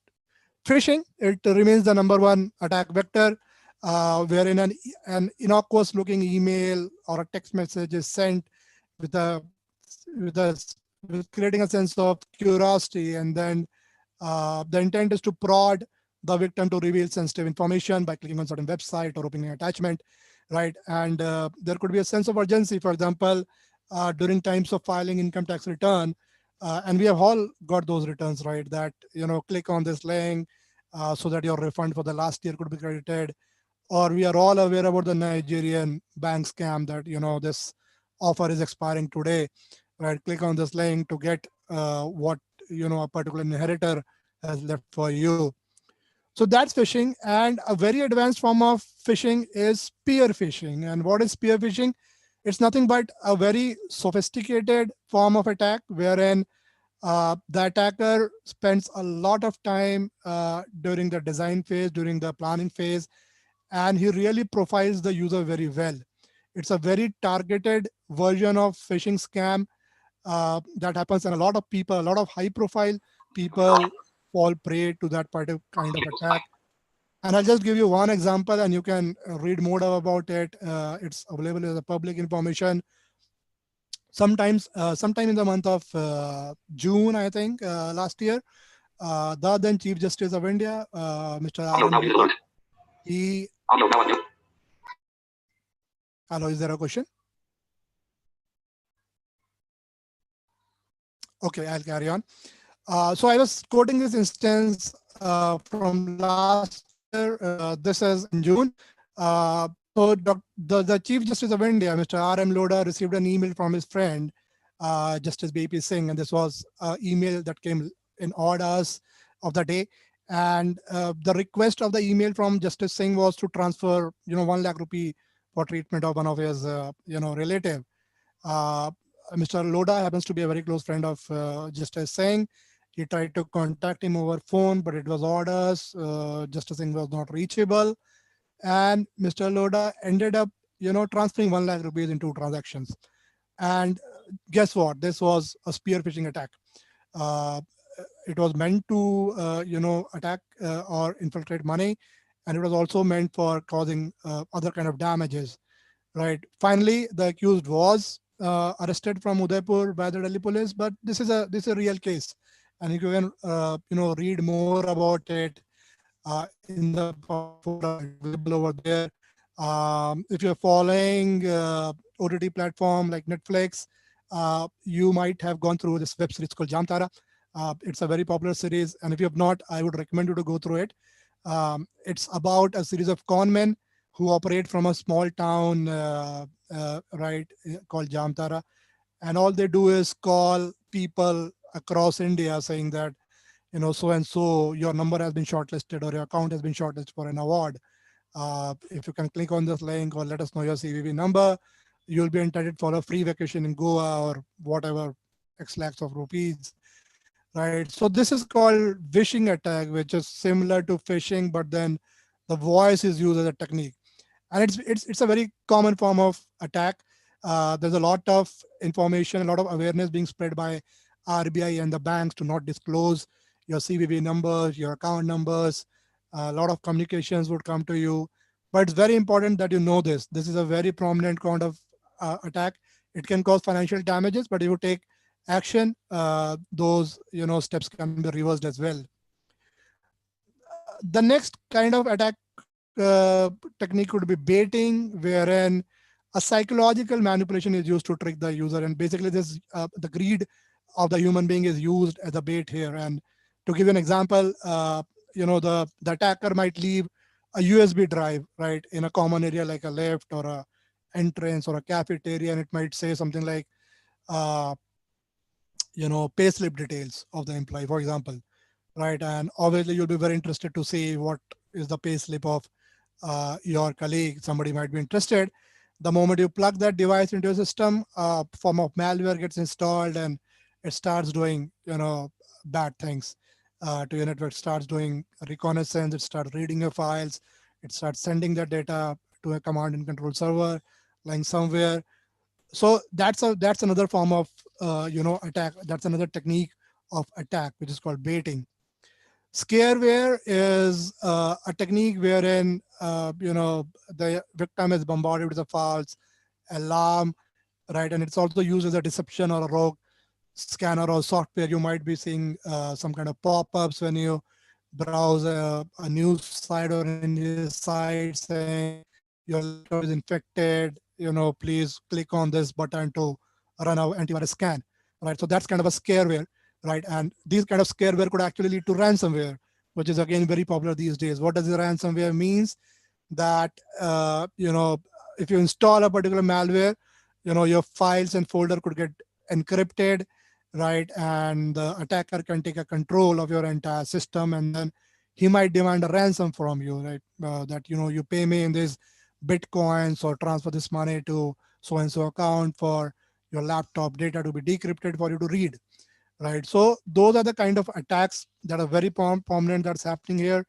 And finally, another popular technique is pretexting, wherein the attacker pretends to be a person of high social standing, could be from police department, from income tax department, or some other place. So the identity, the attacker predict the attacker shows that he's somebody who has a very high identity, social standing, and he'll start uh, charging you or impersonating somebody else to extract certain kind of information.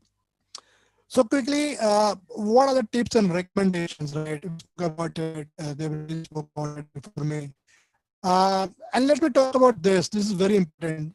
Recognize the power of the ego. And what do I mean by this is that all of us at the end of the day are human, right? We are liable to err. To err is human, and it's okay, right? But what we need to understand is that the cyber crime economy is a very sophisticated system that's running today. In fact, it's a multi-trillion-dollar economy. There is very sophisticated systems, to exchange data, to sell data, to sell information on deep and dark web and different other forms available. So with this, what I meant was that howsoever cyber aware you are, it's important that you don't let your ego come in between. Don't think that I cannot be breached. Anybody can be breached. Any attack can be successful until if you drop your guard. So don't drop your guard at any point of time. Be very vigilant across the time. Value your personal information. And unfortunately, and I'm sorry to say this, I see that we Indians in general, we put very less premium to our personal information. Uh, all for a lot of us, our mobile information might be available on a public site. Our Aadhaar card number, PAN card number could be available. The kind of phone calls that we get on a daily basis from scam, whether it be about credit card or about any other offer, tells us that that data is out there in the market. somebody has got access to the data, right? So my sincere request to you is to, value your personal data. It's as important as any other physical belonging that you hold, whether it's your car or your house or anything else, right? And the government is also taking action. There's a personal data protection bill which has been tabled in the parliament. It is under study by the JPC committee, and very soon we hope that it will be enacted as a law. So value of personal information, it's very important. And as Dr. Wilson also speaking, be very careful about, what information do you want to reveal, especially on social media, right? I see a lot of people when they're going out for a vacation, they say that, they put a post on vacation on Facebook saying off to Goa or off to Manali or off to wherever, right? And it gives very critical information to somebody who really wants to cause damage to you, right? He or she knows that your house is unguarded, you are away, or you are going to a particular place, and there could be vulnerability that can be exploited. So that's very important. Value of personal data. Keep yourself abreast with a cyber hygiene, right? There are a lot of information security sessions and trainings which are available. There's a lot of freeware being made and available by the government of India, different bodies like CERT of India, NCIPC, Telecom. Those bodies have put a lot of content out there in the market. In fact, let me I also went through this came through this very interesting uh, news a few days back, sometime in September. And in fact, the MeitY made a statement in the parliament in September that the kind of cyber attacks that they've seen in India till about August is almost double of what they saw in the entire year of 2019. So just imagine the kind of world wherein we are today. And this COVID thing, and one of the speakers spoke about this earlier before me. This COVID thing, this work from home thing, he has actually, this has led to an explosion in the kind of cyber incidents that are being seen globally, and different forms of attack vectors, attack surfaces are being exposed today because of this particular situation, and they are getting exploited, unfortunately. So it's very important that we keep ourselves abreast with the latest, things that are happening in the cyber world. Don't fall a victim. Uh, my next recommendation is be vigilant about your emails.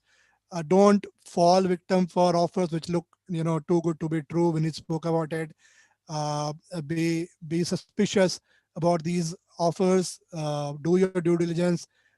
Even while you're browsing on the website, don't click on any unnecessary pop-ups or a site which you don't think is trusted. Don't go there. It can lead to different repercussions. This is a no-brainer. Don't download anything that you're not sure of. As students, as kids, we are prone to downloading a lot of information content like research reports or like PDFs or any other thing. Be careful about where you're downloading and what you're downloading, is what I will recommend. Do not be, do not let your guards down. This is something that I spoke about. Be very careful. Watch out for offers that sound too good to be true. Keep your antivirus software updated, and this is very important. I'm not sure how many of us have a decent antivirus software installed on our mobile phone and our tablets, right? All of us operate our Facebook account, our Instagram account through our mobile device today, through our tablet. But do we have a very good antivirus running? Probably the answer is no. Most of us are using some kind of freeware. So I would recommend to spend some money on ensuring that your personal devices are protected, because though they're like the key to your information, they're like the key to the kingdom of your personal information.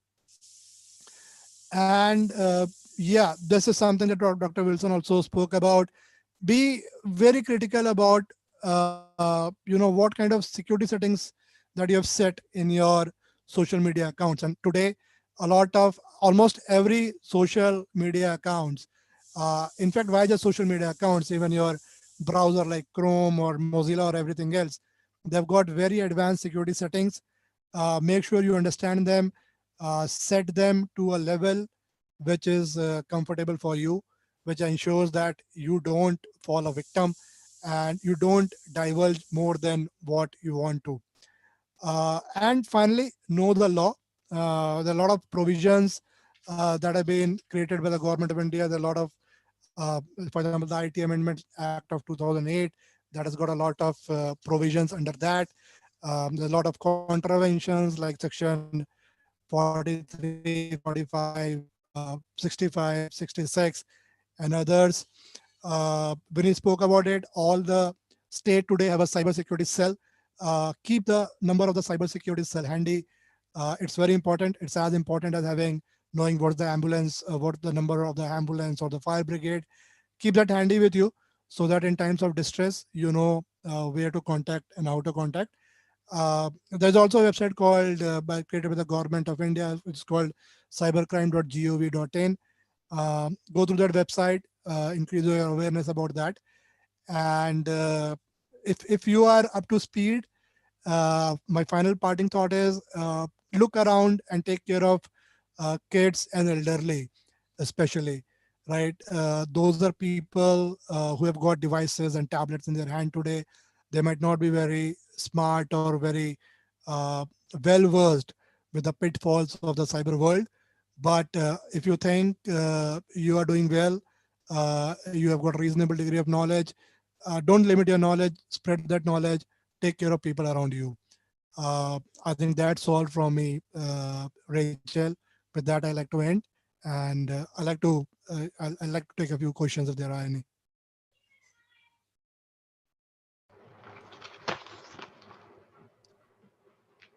So I'll carry it on from here, Stephen here. So thank you for such an insightful talk about cyber, the social, psychological manipulation that happens, and the life cycle that you spoke about of investigation, hook, playing, and exiting. Seriously, social engineering and the life cycle of it is a grievous threat that all of us face, and also the tips that you gave us that can keep us safe. That's quite handy, and I hope like it will benefit the audience over here. Questions have yet not come. It has started coming. We can take one question, sir. If you can briefly answer that. Sure, Stephen. So the question from Caroline is, how do we identify the fake links that's been sent to us or fake accounts in social media? So if you can briefly answer this question. Sure. So I think first of all, my recommendation is to not click at any link at all until and unless you know that that link is coming from a trusted source and you've spoken to that source. Don't click on any link. You don't know where will that lead you to. It can download a malware. It could, hack into your system or do anything else. So don't click on any link is my advice. There are sophisticated tools and software available which can scan that particular link and give a rating that is that link good or bad. In fact, a few softwares, antivirus software, if you install, they will provide you that kind of intelligence today. So my two recommendation is don't click if you don't trust. And number two, if you have a good software, that software will give you some insight, some intelligence, that is this a good link or this is a bad IP. Thank you so much, sir. Thank you so much, Bhaskar, sir. With this, we'll go on with the sessions. Uh, Next speaker is Mr. Karthikeyan N. I'll just introduce him. Can we have the slide?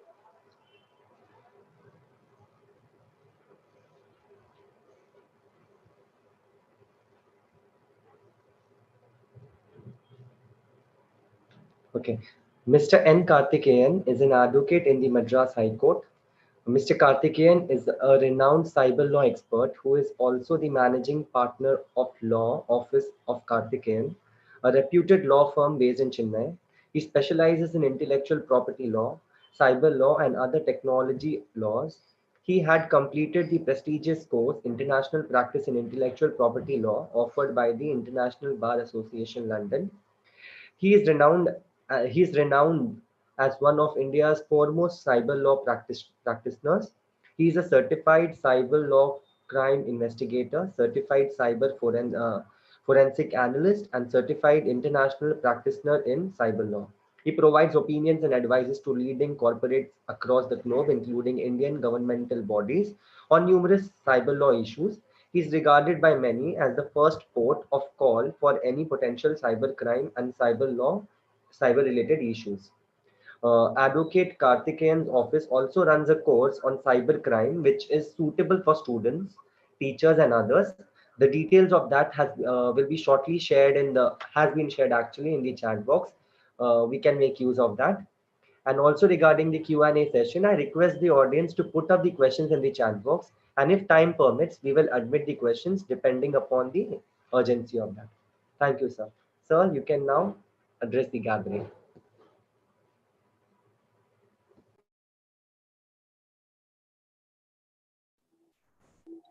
Thank you, sir. Thank you for the introduction. Good morning. It's a pleasure meeting you all on this wonderful morning. I sincerely thank the Madras Christian College and the National Commission for Women for choosing the wonderful topic, because it's order of the day right now, because during the lockdown period, we have witnessed a lot of cybercrime cases, and as rightly pointed out by the earlier speakers, and I was admired by the contents of the earlier speakers. And I thank Dr. Deborah Halter, Mr. Vineet Kumar, and Mr. Bhaskar Sahay. And it was an excellent, it's like an instant crash course for the students to know what's happening in the cyberspace and the cyber world. Yes, of course.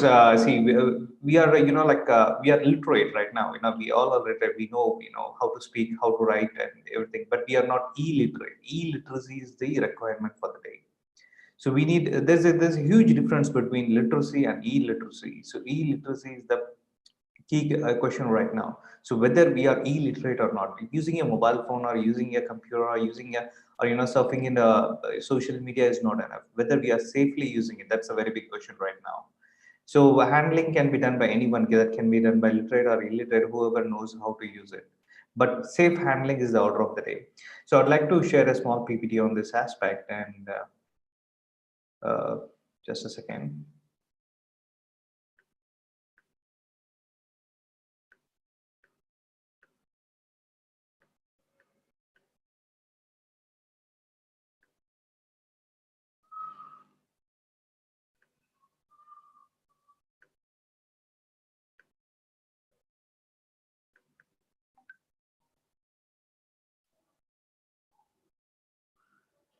Sorry, it's taking some time. Just a second.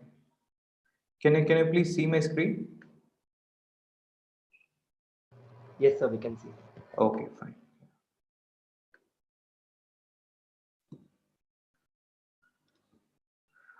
Yes, right now, we are living in a civilized society. What do you mean by civilization? Civilization is nothing but in the evolution of human being, we have learned a lot of etiquettes in our life, like how to speak to a concerned person, how to behave with your elders, how to behave with the youngsters, and what are the modus operandi, how to interact with the public and the society. These are got a set of empirical codes in our life. We call it as etiquettes. But when it comes to online, we literally forget everything. Like we never bother like where we are sitting while attending a video conference, attending a seminars. And we never bother what are the informations that we share in the social media. Like we never bother, as rightly pointed out by the earlier speakers. We never valued our privacy. The order of the day, we need to learn cyber civilization, the do's and don'ts. We call it as netiquette, similar to etiquettes in the real world. We call this as an netiquettes in the virtual world. So we need to learn certain things, because in today's world, we are witnessing a lot of cyber crimes, and even after lockdown, like based on the government announcements, like since the beginning in the month of March, April, there are various cyber crimes that we are witnessing in the cyberspace. When government announced that an EMI moratorium will be offered for the person who had taken a loan, immediately before the information reaches the public, the criminals had devised a plan, and accordingly they started calling the public and saying that we are speaking from the bank, and if you want to avail the EMI moratorium, kindly share your bank details or account details, and we have sent you a verification code just to collect the OTP. We have sent a verification code, kindly share with that so that you can avail the EMI moratorium. And subsequently, government announced that we are going to offer about 20 lakh crore loans to SMEs. And immediately the criminals, the cyber criminals had devised a plan, and accordingly they started calling people and saying that see, we are calling from the government, and if you are running a business, we are going to offer you a loan, and if you want a loan of about 10 lakh rupees, so you need to pay a 10% as advance, which is refundable. Accordingly, they have collected several lakhs of rupees from a lot of people. So based on the government announcement, the criminals are shrewd and acting very vigilantly. So what I would like to say is the cyber ecosystem changes once in 4 to 6 weeks. It's not permanent. Okay, the cyber ecosystem regularly keeps on changing. So we need to adopt ourselves for the cyber ecosystem. Otherwise, we'll be running out of the space. So we need to understand what's happening around us. It's not only the surfing, or don't think the internet is only for the entertainment. It's also for the productivity as well, and simultaneously security matters here. So security in the sense, we need to concentrate on physical, we are concentrating on physical security, but we need to concentrate on cyber security, because in cyber security, the threat comes from a different angle. Physical security is no more a security right now. When you use the word security, it should be part of cyber security, because just we are having a residence and our doors are latched and your gates are locked. That is not enough. That you are, you are in a safe position right now, because when you use a mobile phone, or when you use a laptop or any computers that has been connected to an internet, then there is a threat. You need to understand that, because all your mobile phones and laptop has a camera in it, and anyone can peep into your house just through your camera with or without your knowledge. So new age threats are nothing but internet addiction, cyber relationship addiction, net compulsions, information overload, and computer addiction. These are the new age threats to youngsters, especially women's. So cyber addiction is nothing but we always depend on social medias, and what we always even so when we were youngsters, if you want to learn something, definitely we will reach the library, and accordingly we'll search for some books, and accordingly we'll study it. But right now the habit is completely different. People use, when I ask someone what is the term so and so means, immediately he will Google it, and whatever comes in Google, definitely he will say this is the answer. He will not verify or cross verify it.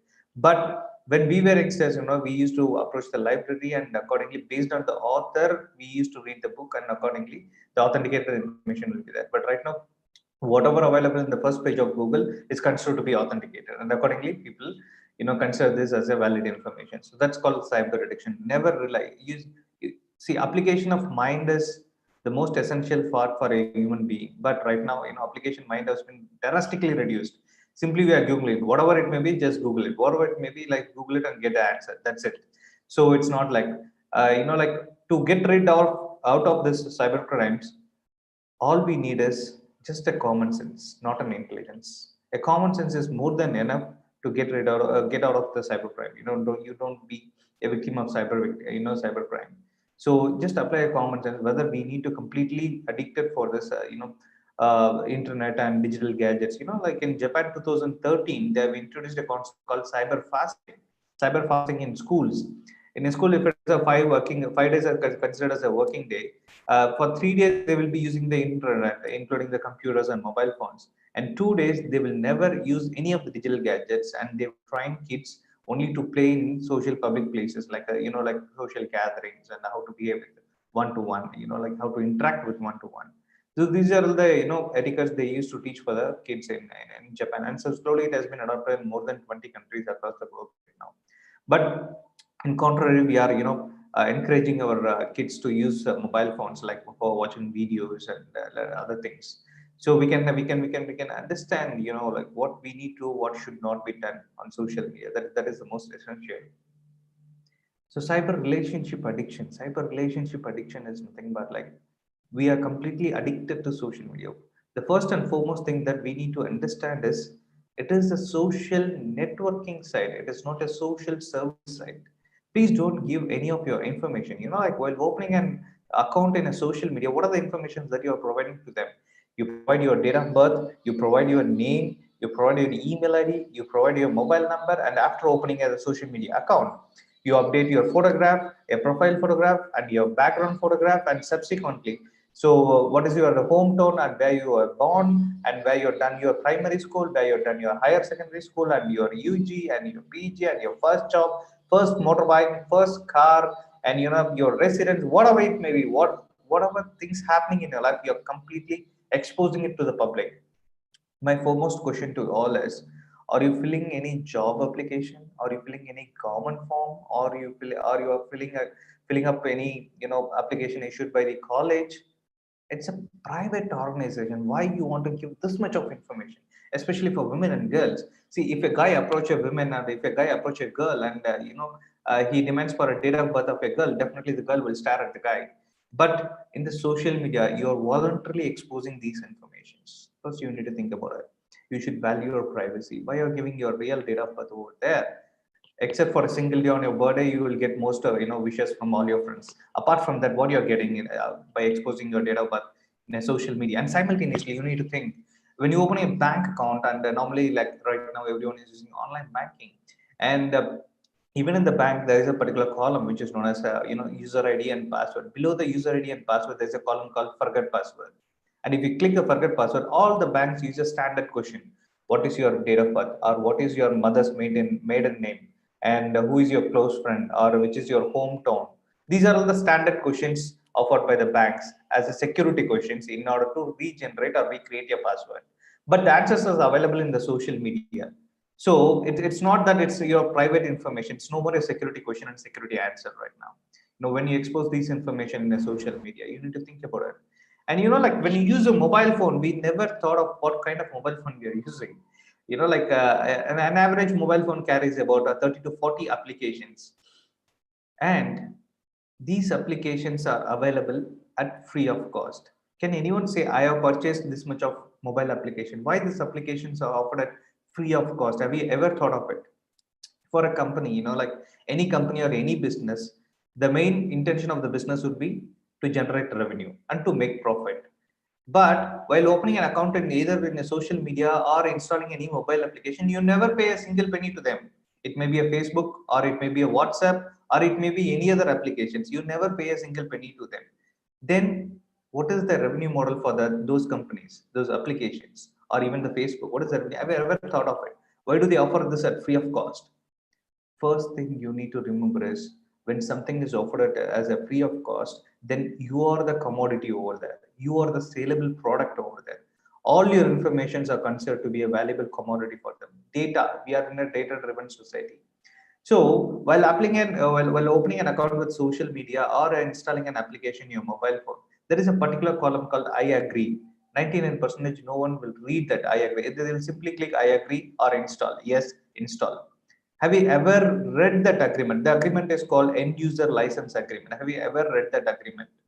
This end user license agreement contains all the details of what this application, how does it work, how do they make money out of your data. It's very simple. There is a particular clause. This clause is available in all the applications end user license agreement. It says that when you install this application into your mobile phone, it may be a Facebook application or any other application. So when you install this application into your mobile phone, you are giving access to all your contacts, you are giving access to your gallery, mobile phone gallery, and you are giving access to your cameras, mobile phone cameras, both front camera and rear camera, and you are giving access to your mics as well. And this access works 24/7. Not only when you turn on the mobile phone, even if you turn off the mobile phone, it will work 24/7. They will collect all the informations right from photographs stored in your gallery, and also they take as many as photographs and videos whenever required. See, for example, if you use a laptop, there is a camera in your laptop. There will be a small LED next to your laptop camera, so that you will know that the camera is turned on. But if you use a mobile phone, there is no LED light or something which shows that camera is turned on or not. You know that like only when a camera is turned on, like if the display is available in the on-screen eye, then only you will be aware that the camera is turned on. But your camera works 24/7. Both the front and rear camera works 24/7, and it takes as much as photographs as they require. And these photographs are being converted as a data to make revenue out of it. These photographs and all your personal information, including your movements as well. And they segregate data. There are a lot of data scientists available in this world. They will slice your data, but they will vertically slice your data, they will horizontally slice your data, and accordingly they make revenue out of it. So all your movements, all your information, a simple text is more than enough for them. All your messages, including while installing this application, you are giving access to your SMS as well. Whatever the text you do, they will make revenue out of it. Even your banking, what is your net worth? Because either we deposit money in your bank or withdraw money in your bank, it will be there will be an instant SMS to your mobile phone, and this will also be accessed by these mobile applications. Accordingly, they will target you. That's the reason there are a lot of free applications available in either it may be in a Google Play Store or it may be in a Apple App Store. A lot of free applications available only for this reason. Simultaneously, I think if my memory is right, way back in the year 2015, Oxford Dictionary has introduced a new term called frenemy. So frenemy is nothing but a friend and enemy. A combination of friend and enemy is called as frenemy. It's a coined word. It's an invented word. So this invention is based out of a cybercrime happening in social media. When you open a social media account, normally each and every, like I've seen a lot of girls, they will claim that I have about 500 social media friends. I have 2000 social media friends. I would like to have a question to them, like, how many of them are personally known to you? Maybe 10 percentage or 20 percentage, at the max, at the max 30 percentage, and 70 percentage of the social media friends are unknown. They are nothing but friends or mutual friends. That's it. No personal contacts. So you never know that, like, whether the person the other end is a genuine person or not, what sort of person he is, what is his character, but you are allowing him inside your profile. And whatever the post you do, whatever the post including a photograph you paste on social media, and this will be copied by the criminal and it will be shared in dark market. The criminals working. There's other kind of world. The internet that we use is nothing but about 3 to 5 percentage of the internet, and remaining 97 to 95 percentage of the internet are called darknets. In this darknet, there are lots and lots of criminal bazaars available. Criminal bazaars similar to e-commerce sites. If I say e-commerce sites, you may maybe name it as Flipkart or Amazon. But similar to that, in the dark market, there are a lot of criminal bazaars, and this there are a lot of illegal substances available in this criminal bazaar, right from cocaine, heroin, a lot of things. And one of the commodity available in the criminal bazaar is nothing but a photograph of a woman and girl, a common photograph. You may raise a question. See, I'm not a celebrity, I'm not a model, I'm not looking good. Why the criminal requires my photograph? I'm not that much looking good or pretty, but why do they require that? See, I would like to say that there is zero value for the photographs of models or celebrities or actors in dark market. The value is only for a common women or common girls photograph, because these celebrities photographs are already available in the public domain. So it has zero values. So they require fresh photographs, which is not available in the public domain. So accordingly, whatever you post, these people will fetch this information, nothing but your friends in social media, fetch all your photographs, and they will place it in auction board in criminal bazaar.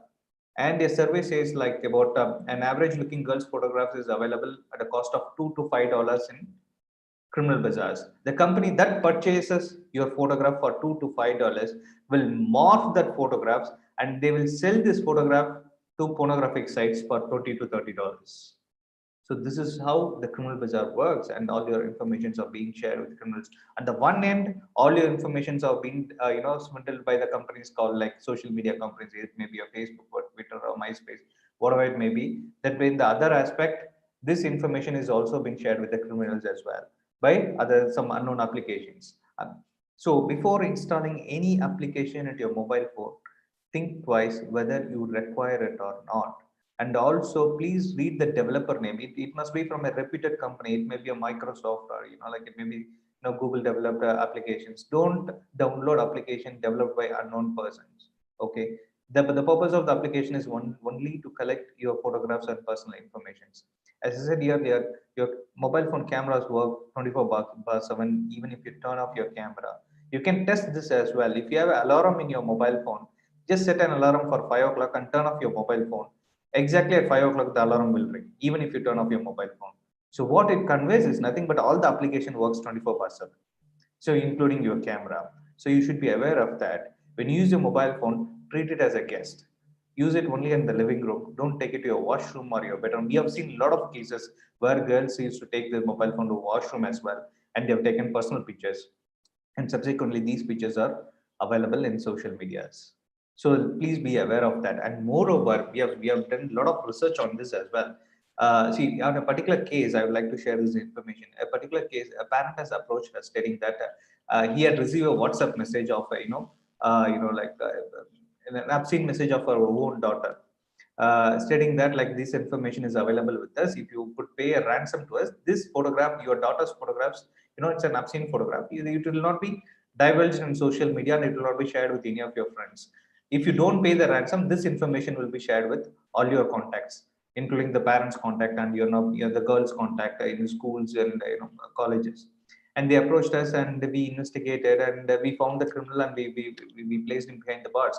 And subsequently, we would like to know what is the modus operandi of the criminal, how the criminal got hold of the photograph. These were the the thing which was running in our mind. Accordingly, we have done some trials. Accordingly, what we have done is we have given a mobile phone, a used mobile phone to a guy, and asked him to sell this mobile phone. And in Chennai, we have a used market. So one is the Burma Bazaar, the other one is called Richie Street. These are the areas where we can sell used mobile phones. So we have given this smartphone to a guy who is working in our office and asked him to offer this to the shops available in Burma Bazaar and Richie Street to get to assess the value of the mobile phone. So he had gone to both the places, and the offer that he had got is about 300 rupees, and maximum at most he got a 500 rupees for the smartphone. Subsequently, we have given the same identical smartphone to another girl who is also working in our office, and we have informed her to just offer this mobile phone for sale to the same place, both Burma Bazaar and Richie Street. Accordingly, she went there and she says, "This mobile phone, I want to." Sorry. Uh, there's an interruption. There's some noise, sir. Yeah. So accordingly, we have given this the identical smartphone to another girl, and she went to both the places, and Burma Bazaar and Richie Street, and we were surprised to note that she got an offer up to 5,000 rupees for the identical mobile phone. When a guy went, the maximum offer he got is only 500 rupees.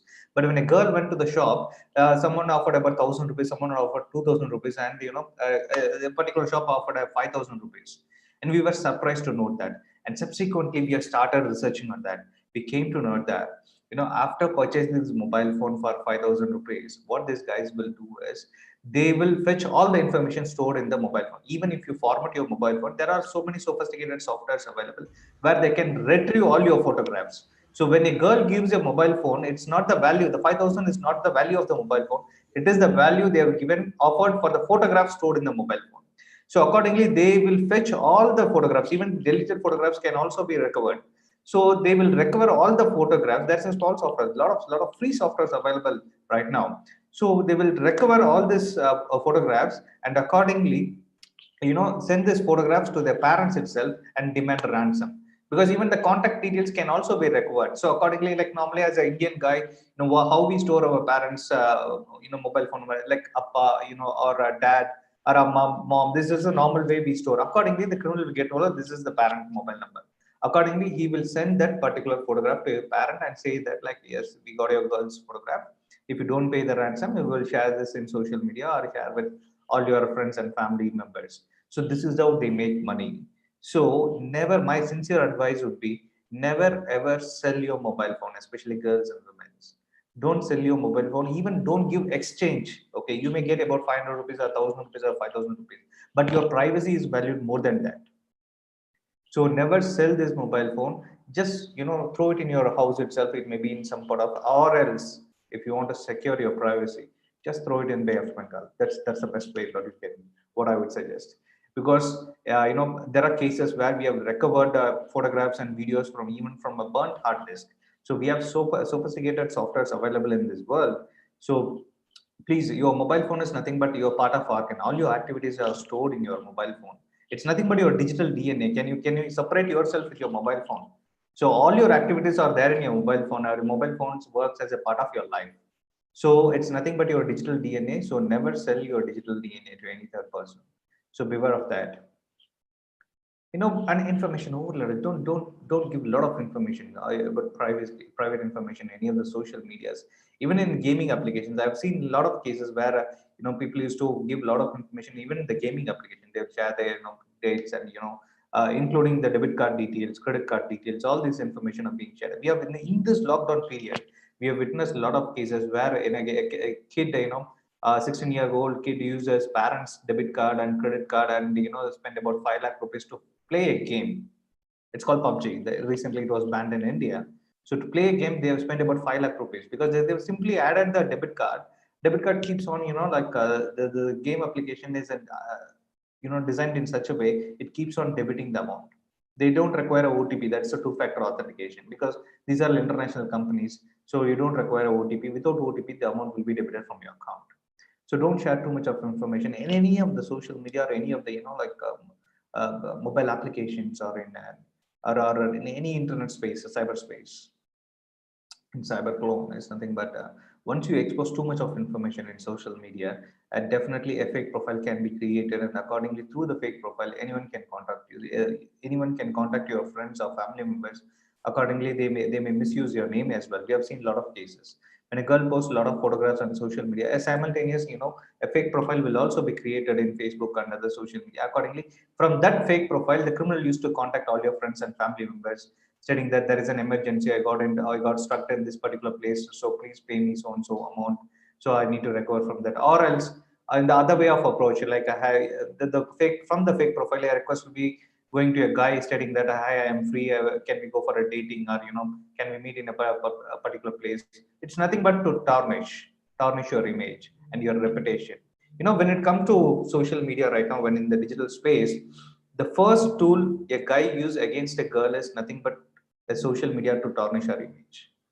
So previously, if there are two friends and they are in a good relationship, and subsequently it doesn't goes well, so they part ways. That's it. So there will not be any revenge. But right now there will be instant revenge. To satisfy their grudge, immediately they will create a fake profile. Accordingly, they will tarnish the girl's image because the girl would have already shared some personal photographs with that guy, and so those information will be used as a tool against you. Even we have seen a lot of cases. These tools has killed a lot of people. The girl used to commit suicide once her personal information are being shared in social media, and that has been spread in with a lot of friends and family members. First thing you need to know, there is a huge difference between the real world and the virtual world. The virtual world is nothing but a 10% of your life, and 90% of life is nothing but your parents, your siblings, and your family members. That's it. You need to remember that. So don't get addicted to social media, and something is wrong happening, something wrong happening in social media. Don't involve too much on that, and don't get depressed. And we have seen a lot of suicide cases because a girl's photograph has been posted in social media and it has been circulated to all her friends. So she had committed suicide. So it's nothing but 10% of life. Just try to distinguish between the real world and the virtual world. Because in real world, if you know 200 people, 200 people are personally known to you. In a virtual world, if you have 2,000 friends, only 10% are personally known to you. Remaining persons are never known to you and never bother about them. And when it comes to online, what are the criteria that we have when your friend request has been approached? When a girl receives a friend request, the only criteria she has is whether the profile photograph is looking good or not. If the profile photograph is good, simply she will accept. If not, she will reject. This is the only criteria she has. So never ever rely on profile photographs because photographs is available in social media and other profiles, and those photographs will be misused as if it may be your known friends or familiar face or something. So never trust anyone in social media. Beware of that. And smartphone addiction, as I said earlier, never get addicted to smartphone. Try to practice de-addiction as well. And the major type of crimes that are committed against women are nothing but cyber stalking, cyber smearing, cyber pornography, revenge pornography, and digital identity fraud. So cyber stalking is nothing but in physical world we used to say about stalking the sense we call it as an harassment. Previously, in our generation, we call harassment like harassing women in public places such as bus station or in front of a college. These are the places where harassment took place. But right now, harassment is taking place in a different format in social media. So keep on sending a friend request to a particular girl, or keep on giving a missed call, or keep on forwarding messages to your girl through WhatsApp or any other messenger services. It's also called cyber stalking, which is a punishable offense under the Information Technology Act. And cyber smearing. So social media gives us a platform where we can instantly satisfy our grudge. So if you have any hated situation, if you want to, in order to satisfy your ego, normally people used to create a fake profile and immediately post a photograph of a girl or women to tarnish our image in the social media, and they will be under the impression that we have created a fake profile to post this. Accordingly, police officers can't trace us because the fake profile doesn't carry their name and the fake profile doesn't carry their photograph, and the post has been posted only through the fake profile, so police officers can't trace us. It's not so. Whatever it may be, all the social media activities are recorded as a logs by the social media company, and whenever police officers demand for the logs, they will provide your IP address. Through the IP address, it is very easy to trace your physical address. So when you post something, immediately the police officers can arrest you, and it's a punishable offense as well. So think twice before posting anything, even about others. And cyber pornography and revenge pornography. As I stated earlier, the first revenge against a girl is nothing but a pornography. Morphing the photograph and posting it in social media or sending through WhatsApp up to any of their friends and family members. It's the first point. What a guy will do, or even a girl will also do, because we have seen a lot of cases in such a way. Two close friends, and after that they parted ways, and the other girl has created a fake profile of her friend, and the morph to photographs has been posted, and a friend request has been sent from that fake profile to all our colleagues. It happened in Chennai itself. So even if you are a close friend, even if it is a woman or a girl, never share your personal photographs with them, please. And identity fraud, as I said, there are a lot of sophisticated software available right now. Through this sophisticated software, a morphing can be done at their fingertips. Even you can't able to identify which is the genuine photograph and which is the morph photograph. So when we are living in this kind of a sophisticated world, we need to think twice before posting any photographs. And the main root cause for all this crime against women are nothing but your digital gadgets. So beware while using digital gadgets. And what I would recommend is kindly mask your cameras with some stickers. Whenever there is a requirement, open the mask. Otherwise, just mask your cameras with some stickers. Even you can use some small stickers or tapes to mask your cameras. Even most of the companies does that. Most of the girls and women does that. Please follow that. And as I said, there is a criminal bazaar available, and through the criminal bazaar, a lot of criminal activities are being carried out. So the criminal bazaar is nothing but like they have admin, moderator, reviewers, hackers, data thieves, members, and a lot of people are there. And a job role has been given to each of these criminals. It's a very organized sector, and there's a kingpin who controls. There are millions of criminal bazaars available, and these your personal information are being shared in all these criminal bazaars as well. So beware of that. And cybercrime can't be prevented until the element of anonymity exists in the cyberspace. What I say is like, if the criminal is in India, then we can take action against him, and we have an Indian law called Information Technology Act. Through the law, we can punish him and place him behind the bars. If the criminal is located in somewhere in some corner of the world, it's not so easy to take action against him or to arrest him. So never think that like security is outsourced, because we have an impression that security is outsourced. If something happens, we'll directly report to police officers, or we'll file a complaint in the commissioner office. So never think about that. Security should be within. Please understand, security should be within. Even the police officers, like other the government officials or enforcement authorities are handicapped when it goes beyond the country. So beware of that, and play safe. And there are various provisions available, but these provisions can be enforced only the criminal if the criminal is located within the shores of India. And we have an Information Technology Act, which gives a lot of provisions. And so still we have a lot of deficiency to be addressed in the digital era, but we are fighting out of it. First, if something happens to you, never hesitate to report the crime. Immediately report the crime to the nearby police station. In Chennai, the cybercrime has been decentralized a couple of months back. So it is not that you need to file a complaint only at the cybercrime cell. Even you can go to the nearby police station and you can file a complaint. There is a well-trained police officer, well-trained sub-inspector has been appointed in all the police stations. So you can give a complaint at the nearby police station. There is no requirement to visit cybercrime cell. So never hesitate to report an offense. So thank you so much for your cooperation. There is a solution for each and every crime, but the pathway to adopt and the roadmap to adopt is difficult. So prevention is better than cure. Thank you so much. Thank you so much, sir. Sir, due to time constraints, we'll just skip the question answer session. Yes. And your advices were so practical, be it masking your cameras, not selling off our old gadgets, and about the apps being active for 24 hours, and the distinguishing factor between the real and the virtual world, and the friends that we make online, whether they are friends or enemies or whether they are frenemies.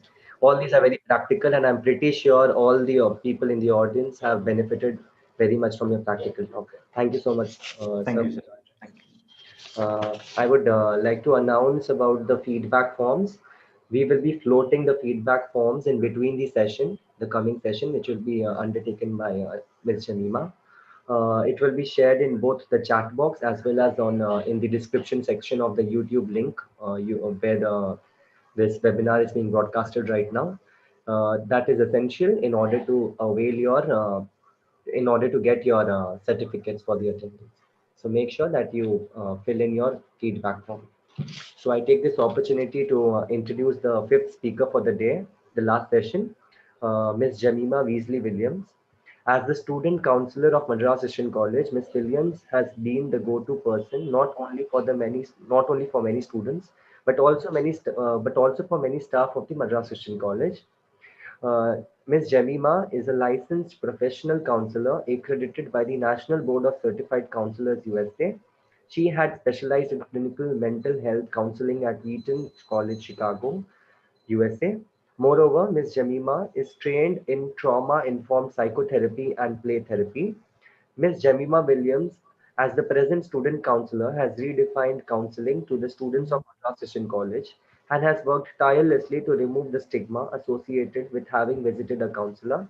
Her biggest message to the student community has been, it is okay to reach out for help, and the sooner, the better it is. So, ma'am, the floor is open for your address.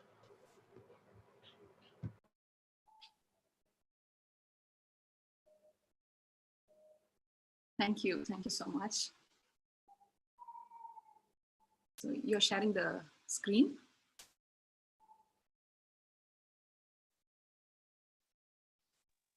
Are you sharing? Like you have a presentation? Yes, we are still sharing it. Okay.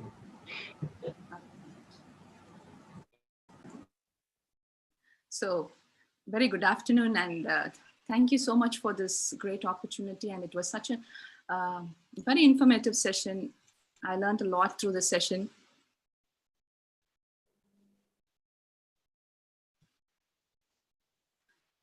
So with this time with you all, I would like to share about psychological issues associated with the virtual world. All this while been listening to how the cyberspace is hurting people in different perspectives. Each expert unveiled many details and many information. Now I'm here to just talk to you about the psychological issues associated with the virtual world. As I'm dealing with students, now I could see a drastic shift from the relational, the interpersonal issues to virtual issues, all about I sent a picture and now he's manipulating me with a picture. All this kind of issues are the current.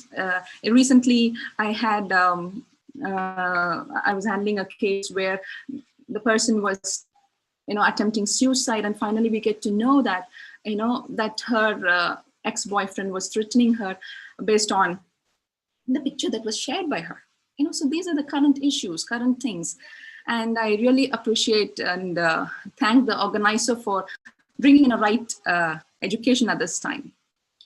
So in today's culture and technological climate, everyone uses some sort of social media. With the pervasiveness of social media across all ages, for that matter, all ages, more attention needs to be given to what it's doing to us as an individual user. The endless stream of communication and connection provided by the social media is changing the way we think and absorb information. People are getting redefined. People are getting homogenized. Their emotions are really getting, tuned by something else. As it is, people are currently developing social media habits that can simultaneously benefit and harm their mental health. Of course, I cannot deny, the benefits that it offers, but at the same time, we need to be aware of and, diligent about the harms that it inflicts on the mental health. Because this trend of extended social media use will only continue. I don't think it's going to decline. It's going to continue. So it's the need of the hour to understand the psychological aspects of the social media in a currently constantly connected culture. Okay, so let's move on to the next slide. I would like to start with a presentation with a definition of health by WHO. As we all know, as you see in the screen, it is just not the absence of, disease or symptoms of disease or infirmities, but it is about, the health, the physical, mental, social, and spiritual health. But unfortunately, the mental health as such, doesn't get much attention, or it has its own connotation, and we have a lot of apprehensions before it. Recently there were, I was handling a situation where parents spoke to me, and it was a need for this person to get psychiatric consultation. But parents, both are educated, placed in a very good job, but they're hesitating so much. There is so much stigma. And mental health, which is very crucial for rest of other, health, is sometimes given, or most of the time it goes unnoticed. Though we feel its importance, but how much are we focusing on it? How much importance is given to it is questionable. So moving on, I would say, for this cyberspace, this virtual world and psychological aspect, one important thing is the problem I see is the lack of knowledge. The lack of knowledge, or I would maybe I can put it very specific and say, right awareness or right knowledge about psychological aspects or what it brings to the mental health of a person. Youngsters at this generation, they are full of knowledge. We cannot deny that fact. They're full of knowledge. They know many things. But sadly, they lack knowledge about emotional health, healthy boundaries, being assertive in setting physical boundaries or emotional boundaries. They do really lack knowledge about self-concept, self-esteem. They don't know what is defining them. And moreover, we lack knowledge in what is, a distress is all about, psychological distress is all about. Or we are ignorant about seeking help. I think we need to move the slide to the next one. So most of the time we know, or we are very aware of what we feed our body, especially talking about youngsters. They know what to eat. They really want to keep them fit, right? It's very good. I appreciate it. They know what to do, what exercise, their food. Excellent. But what are we feeding? What are you feeding your mind, your brain with? Which is also highly crucial, very important, very vital. Sometimes we don't mind it, right? Whatever that you hear, whatever that you watch, whatever that you consume through the virtual world, you are feeding your brain. You are feeding your mind. And you know what? It's just not an abstract thing somewhere in the air. No, it is a reality. It determines who you are. These are the areas that is a little gray and we don't talk much, or we don't have right knowledge about it. Especially speaking, the emotions, which I'll be dwelling a little deep in my further slides. So this is exactly where I see the problem is. People engage so much in the virtual world and the cyber, the internet space is basically because of their emotions. They somewhere try to meet their emotional needs in that world, in that virtual world. They're seeking something. They are meeting their needs. They're trying to meeting their needs. Finally, they fail to hear the silent cry of their heart. This is what is happening. As I work with students, all that I see is they cannot listen, or they don't even hear the silent cry of their heart, their emotions, what they really feel. They are so dominated, consumed by what the virtual world is dictating. Saying so, I would call cyberspace as a psychological space. I hope you changed the slide, man. The next slide. Okay. So cyberspace is psychological space. This is how I want to call it, because its social climate partially is shaped by its demographics. Okay. As how would I say it? It has its own description, or otherwise I would call cyberspace may even be an altered state of consciousness, or a kind of dreamlike world that addresses a basic human need to experience oneself and the reality from a different perspective. So this is the world most of them, they live in. They have a dreamlike world where they feel that their needs are being met, but sadly, no. And moreover, it is a psychological space that becomes an extension of one's consciousness and unconscious mind. Or, psychologically speaking, we do call it as a transcending mind, or, transference we call, where whatever that I do lack here in reality, maybe attachment, or a real relationship, or someone to care, someone to talk, or the need for appreciation, the need for acceptance.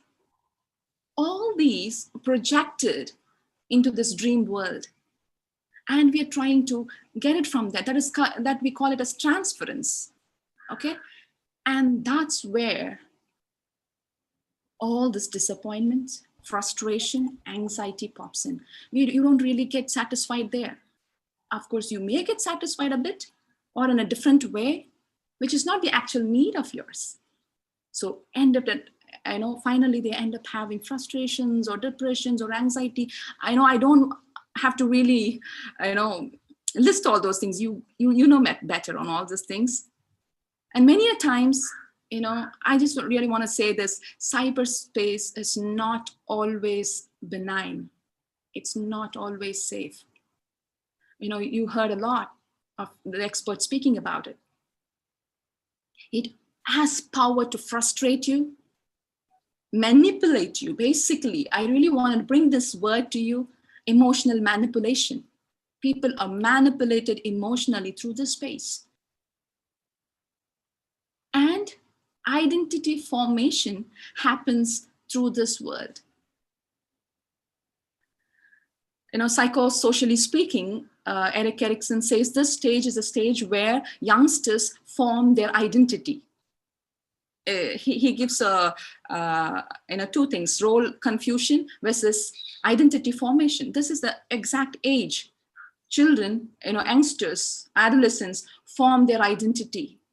But my question is, what is shaping your identity now? Where are you getting your self-concept from? Who is defining your self-esteem?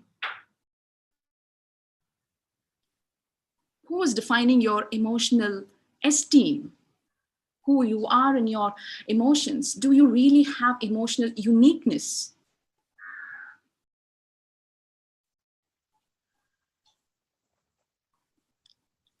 So these are very big questions that we need to ask at this juncture. This cyberspace, it fails at its fundamental duty to be interactive, to respond to our needs. Finally, it leaves us with a black hole, where all the underlying anxieties, all the repressed thoughts, past experiences, everything pops up, mixes up, and brings out a whole new, symptoms within us. And we don't know, we don't have a clue where it all comes from. And I've heard so many people saying, Mom, this is not who I am. I was totally a different person till I was in my 10th grade, till I was in 12th grade. My education was this, I was an outstanding person. I was able to focus. I was able to, have concentration. But now, you know what? I'm not. So where it all comes from? Basically, what you feed your mind with is indirectly you're feeding your brain also. Your brain, it's a very vital organ, and it works for your memory, your decision making, everything. But when you don't feed it right, all the process that is involved with it is at stake. I wanted to bring a little light on what brain health is all about, because a particular organ, one organ that is directly affected by this virtual world is your brain. Whenever I talk about brain, I'm really excited because, learning a bit about neuroscience, it's such an amazing thing to know about brain. Your brain is amazing. It's so beautiful. It's, you cannot describe in words, but a very minimal or less care is given to brain. And even researchers say, even the food that you eat, your sleep, your exercise, everything matters to your brain. Given that, especially specific food for your brain is the sensations that brings in, what you see, what you hear, what you, feel, all these things, gets to the major chunk of its information storage. See, neurological perspective, if I have to talk about a neurological perspective, social media affects different brain functions in unique ways. It's just not about the addiction it has. Basically, we say that it's because of the reward system and other things, but apart from the addiction that you get, social addiction that you get into,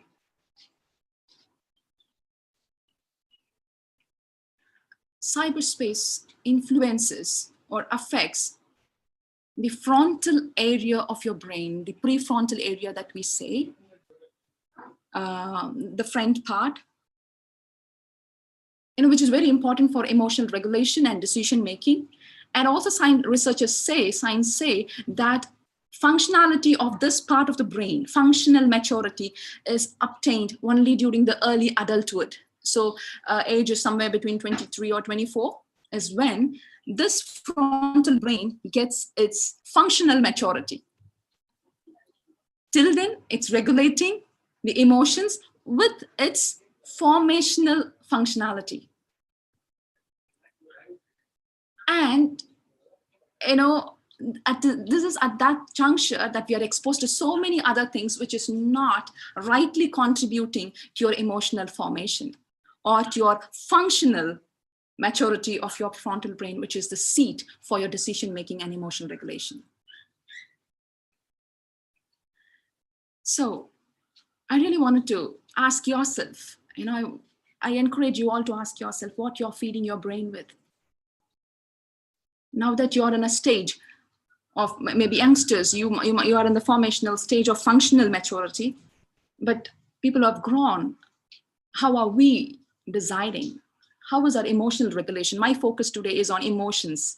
Okay, there are so many other things that I can speak on, but it's about emotions. So emotional regulation, we need to question, what are we feeding with?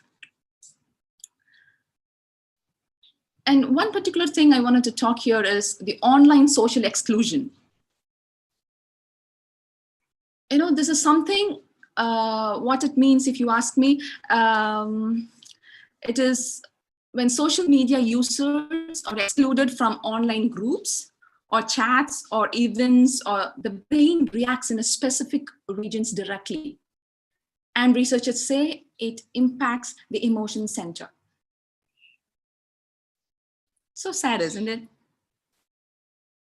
So need to be very careful. Whenever you're rejected by a group, whenever you are not into a group, someone blocks you, it directly affects your brain. Given all this information about brain, a bit of information about brain, I wanted to dwell in more about emotions. Next slide, please. Let me, the second slide, just move on. The next. Yes. Many times we lack knowledge about what emotion is all about. You know, emotion gets least attention, but it occupies most of our time. You know, most of who we are is about our emotions, but it gets least attention. It influences our cognitive process. It impacts our perception, attention, learning, memory, reasoning, problem solving. Also a motivational factor for your behavior. So all these things influenced by your emotions. And this emotion plays a very important role in defining yourself, the self-esteem concept that I talked. The evaluation component of the self, the degree to which one, prizes or values or approves or likes oneself. This self-esteem will be at stake. You will be having low self-esteem or self-esteem issues if these emotions are not given right care, or if their emotions is not taken good care of.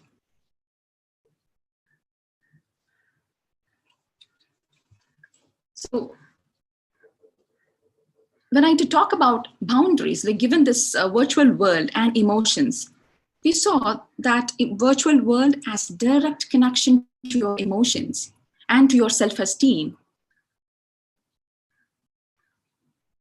Our younger generation, they lack the process of reflection, the process of working on their failure. They cannot stop and think, why am I reacting this way? Why am I doing what am I doing? They don't have that. Basically because in the cyberspace, in the virtual world, everything is fast. This fast processing of emotion and the sensation-seeking thing that you get, the emotional responses that you get from the media content has taken your processing to such a level that you no longer can stop yourself and think. Stop yourself and ask yourself a question. Why is it I'm feeling this way? Why do I feel so toxic? Why is it I'm not engaged with my parents? Why is that the same friend with whom I had a very good relationship I'm no longer able to have? I'm not this kind of person. Why am I reacting this way? Because everything is fast moving. It's instant reward that you get from the virtual world is no longer existing in your reality. When the life reality hits you, when you have to face a life reality, the real people, the real challenges, the real job, that's when you're stuck. You don't know. You're completely clueless. I really see students when they come, they're clueless. They don't know. They're just stuck. They don't know where to go. They feel everything is closed everywhere. But no, that's not the truth. There's always that you can come back. All that we need to know, as I told you before, to have right knowledge, the first step. You need to have a right knowledge about what is happening. If you are involving in certain things, you should know the limitations. Don't ever underestimate your emotions or thoughts. They are not something abstract or somewhere in air. It occupies real estate in your brain. It is the real you. Okay, so I would really recommend this to you all. Pay keen attention of your thoughts and emotions and what you feed them with. Given this, how we can come out of it? Yes, I've already into it. My emotion is at in a different shape now. How can I come out of it? I have one thing to share with you all. That's boundaries.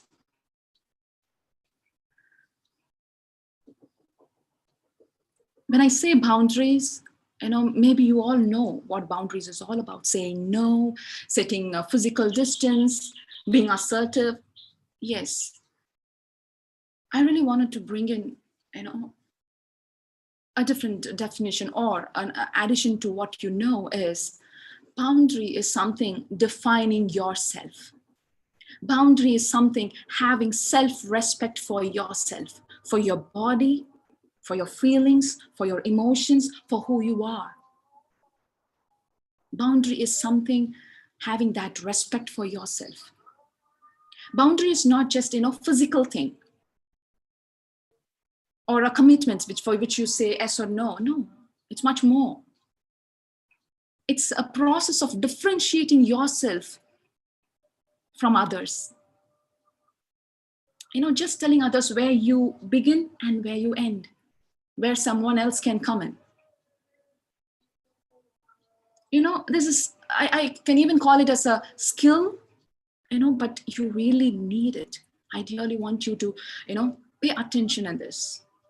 Boundary is all about your values, your interests, your attitude, your time, your physical distance, your body, your skin for that matter.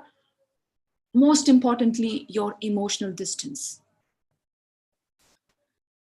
Many times people have limitations in the physical realm, but emotionally, if you see, they're entangled. They're so entangled. One comment in the WhatsApp or in the social media, they are emotionally down, drained, gone, dipped deep. Most importantly, it is emotional distance. Are you able to disengage yourself or differentiate yourself emotionally? Can you keep the uniqueness of your emotions, the unique style of your emotion, the beauty of your emotions, the purity of your emotion? Are you able to keep it? That is all about boundaries. Many a times, people are manipulated emotions. Others' emotions are disturbing you. Emotion in the news, emotion in the media is disturbing us. We are taken off. We are completely, that emotion is manipulating us. The whole day is gone. No. Are you able to set healthy boundaries for your emotions? What to take in and what not to take? Do you have a say over your emotions? Can you dictate your emotions? Or is that the emotion from the virtual world dictating you? Emotion boundaries are very crucial. Why there is a kind of no clarity in emotion boundaries, because there are a lot of myths existing. Because boundary, they think setting boundaries is selfish. No. If you have self-respect, you will have boundaries. And especially people who are in abusive relationship, especially in virtual world, they feel setting boundaries is disobedience. They feel that they are obligated to the abuser. No. So sad, right? No. Setting boundary is not disobedience. It's something you're respecting yourself. And many times people think setting emotion boundary hurts others. No, actually, you're loving others when you set right boundaries. You are also respecting others when you set right boundaries. And there is another myth that is existing, that is bonding first, boundaries second. This is a very common thing, right? Bonding first, boundary second. No. Put it this way. If you could rephrase boundaries into, definition of who you are, then that comes first, right? So you have to have set boundaries for yourself, and then comes bonding. Don't put it otherwise. It won't work. And sometimes people think setting boundaries is rude. No. And boundaries are permanent. No. Boundaries are not permanent. You can always change. Don't ever think that all this while I've let my emotions open. I've let myself, without boundaries, or I've set an unclear boundary, a very fluid boundary. Don't worry. You can reset it today. I want you to all to check back your boundaries. Where exactly you have set your boundaries? With people, with virtual world, with the time that you set. I would always think this way. If anything that is outside is dictating me, then I don't have right boundaries. Don't let anything to dictate you. Of course, so saying, I'm not against taking feedback or getting help. I am I propagate seeking help, but not that. I'm talking in another way around. There are so many things around which is dictating us, especially adolescence, especially the early adulthood. And there was one case where, the formation of self-esteem itself is so destroyed that the child doesn't even know what he or she is feeling. They don't know how to delineate or put it in a clear pocket, like this is what I feel, this is what I need, and this is the need of the outsider, this is the other person. No, there's no clarity. There is complete confusion. Please, with all the information that is given to you today, set things in a right way. Set clear boundaries. Let your boundaries be defined.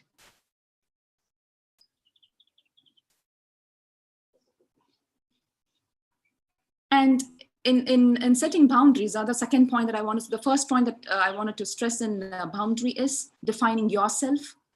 The second thing is being assertive. Being assertive is not being rude. There is one beautiful word, and the phrase that I love is warm assertiveness. You can always say no. You can lovingly disagree. You can always say no. You're not going to create enemies, or you're not going to break the friendship by setting boundaries. But if you know how to say it, get that skill. Be assertive, but say it warmly. And if you feel that already because of my past, I am into a chaotic situation, my emotions are completely disturbed, please don't hesitate to seek help. Seeking help is a sign of maturity. I love it. Many times we think seeking help is weakness. It's being vulnerable. People will know about my weakness, and how come people will respect me on whatever. I would recommend seek help. Look for professional help. Safe people. Find a safe people for yourself and seek out help.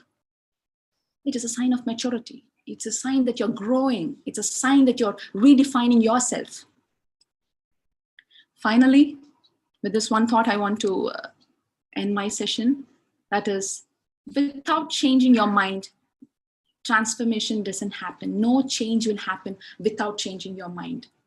All, starting from 10 o'clock, we've been listening so many things, with a lot of, it's so squeezed, so tightly packed with information, a lot of knowledge. Let this not be a set of information for you. I want you to translate all the information that you got into your memory so that you can retrieve it and use it and apply it for your practical life. Please don't miss anything. Let it not be a set of information. Let this not be another webinar, okay?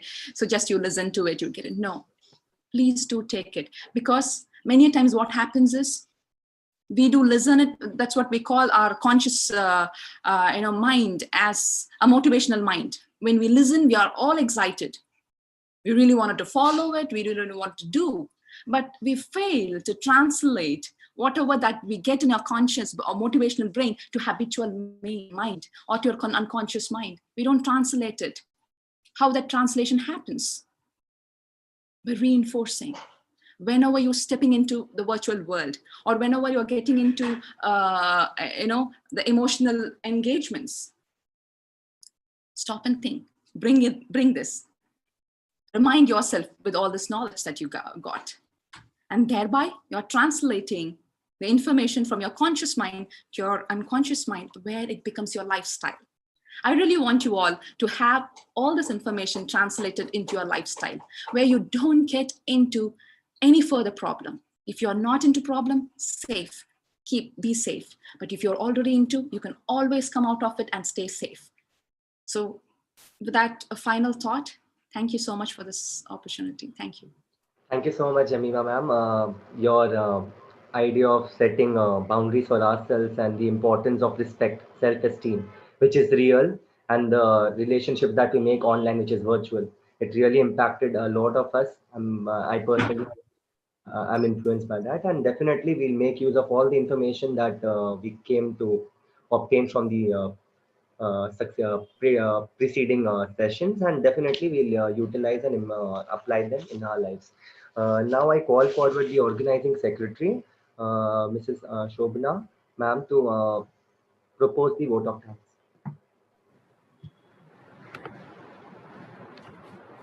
Dear everyone, I thank God for hand-holding the entire team and bringing us this far. As the saying goes, nothing moves but by His grace, and I'm thankful for that. I'm immensely thankful to the National Commission for Women for providing us with the sponsorship to go ahead with this program. I'm grateful to our beloved principal, Dr. P. Wilson, for all his encouragement and staying with us throughout. I'm grateful to our head of the department, Dr. V. Jacqueline, for being with us and giving us encouragement all through. I would also like to thank the former HOD, Dr. A. Dureswamy, for his encouragement to apply for this sponsorship for this program. It was the first seeds of this program was sown by him. Thank you, sir. I'm grateful to all distinguished speakers who took out the time from their busy schedules to be with us here today and share their expertise. My sincere gratitude to all my colleagues for sharing their views and ideas regarding the webinar. I'm thankful to the webinar committee of the college for expediting the paperwork relating to this webinar and for making this happen. The webinar team of the Department of Economics also deserves a special mention and a thank you to them for sharing their expertise with us. A huge thank you for all the participants for making this webinar a success with your presence. I sincerely hope it was informative to everybody. And a huge shout out to my student friends who took over almost all aspects of the webinar and ensured it ran smoothly. Thank you so much, guys. Thank you all once again very much. A reminder about the feedback form. Please do give the feedback for your certificates. The concluding remark. The series of 5 lectures exposed us to the threats that we are all vulnerable to, given the age that we have to adapt ourselves to the coming generation of technology. I'm pretty sure that all of us in the audience benefited immensely from the talks. We as organizers enjoyed putting this show together for you. That's all for today. Thanks to everyone for chipping in and benefiting from this webinar. So we call it a day over here. We can start leaving. Thank you so much.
Hello, madam. Madam. Madam. Madam, meeting finished, madam. Meeting finished, sir. Exit, sir. Exit பண்ணிடலாம்ல, madam. பண்ணிடலாம், sir. முடிஞ்சது. Thank you, madam. Okay.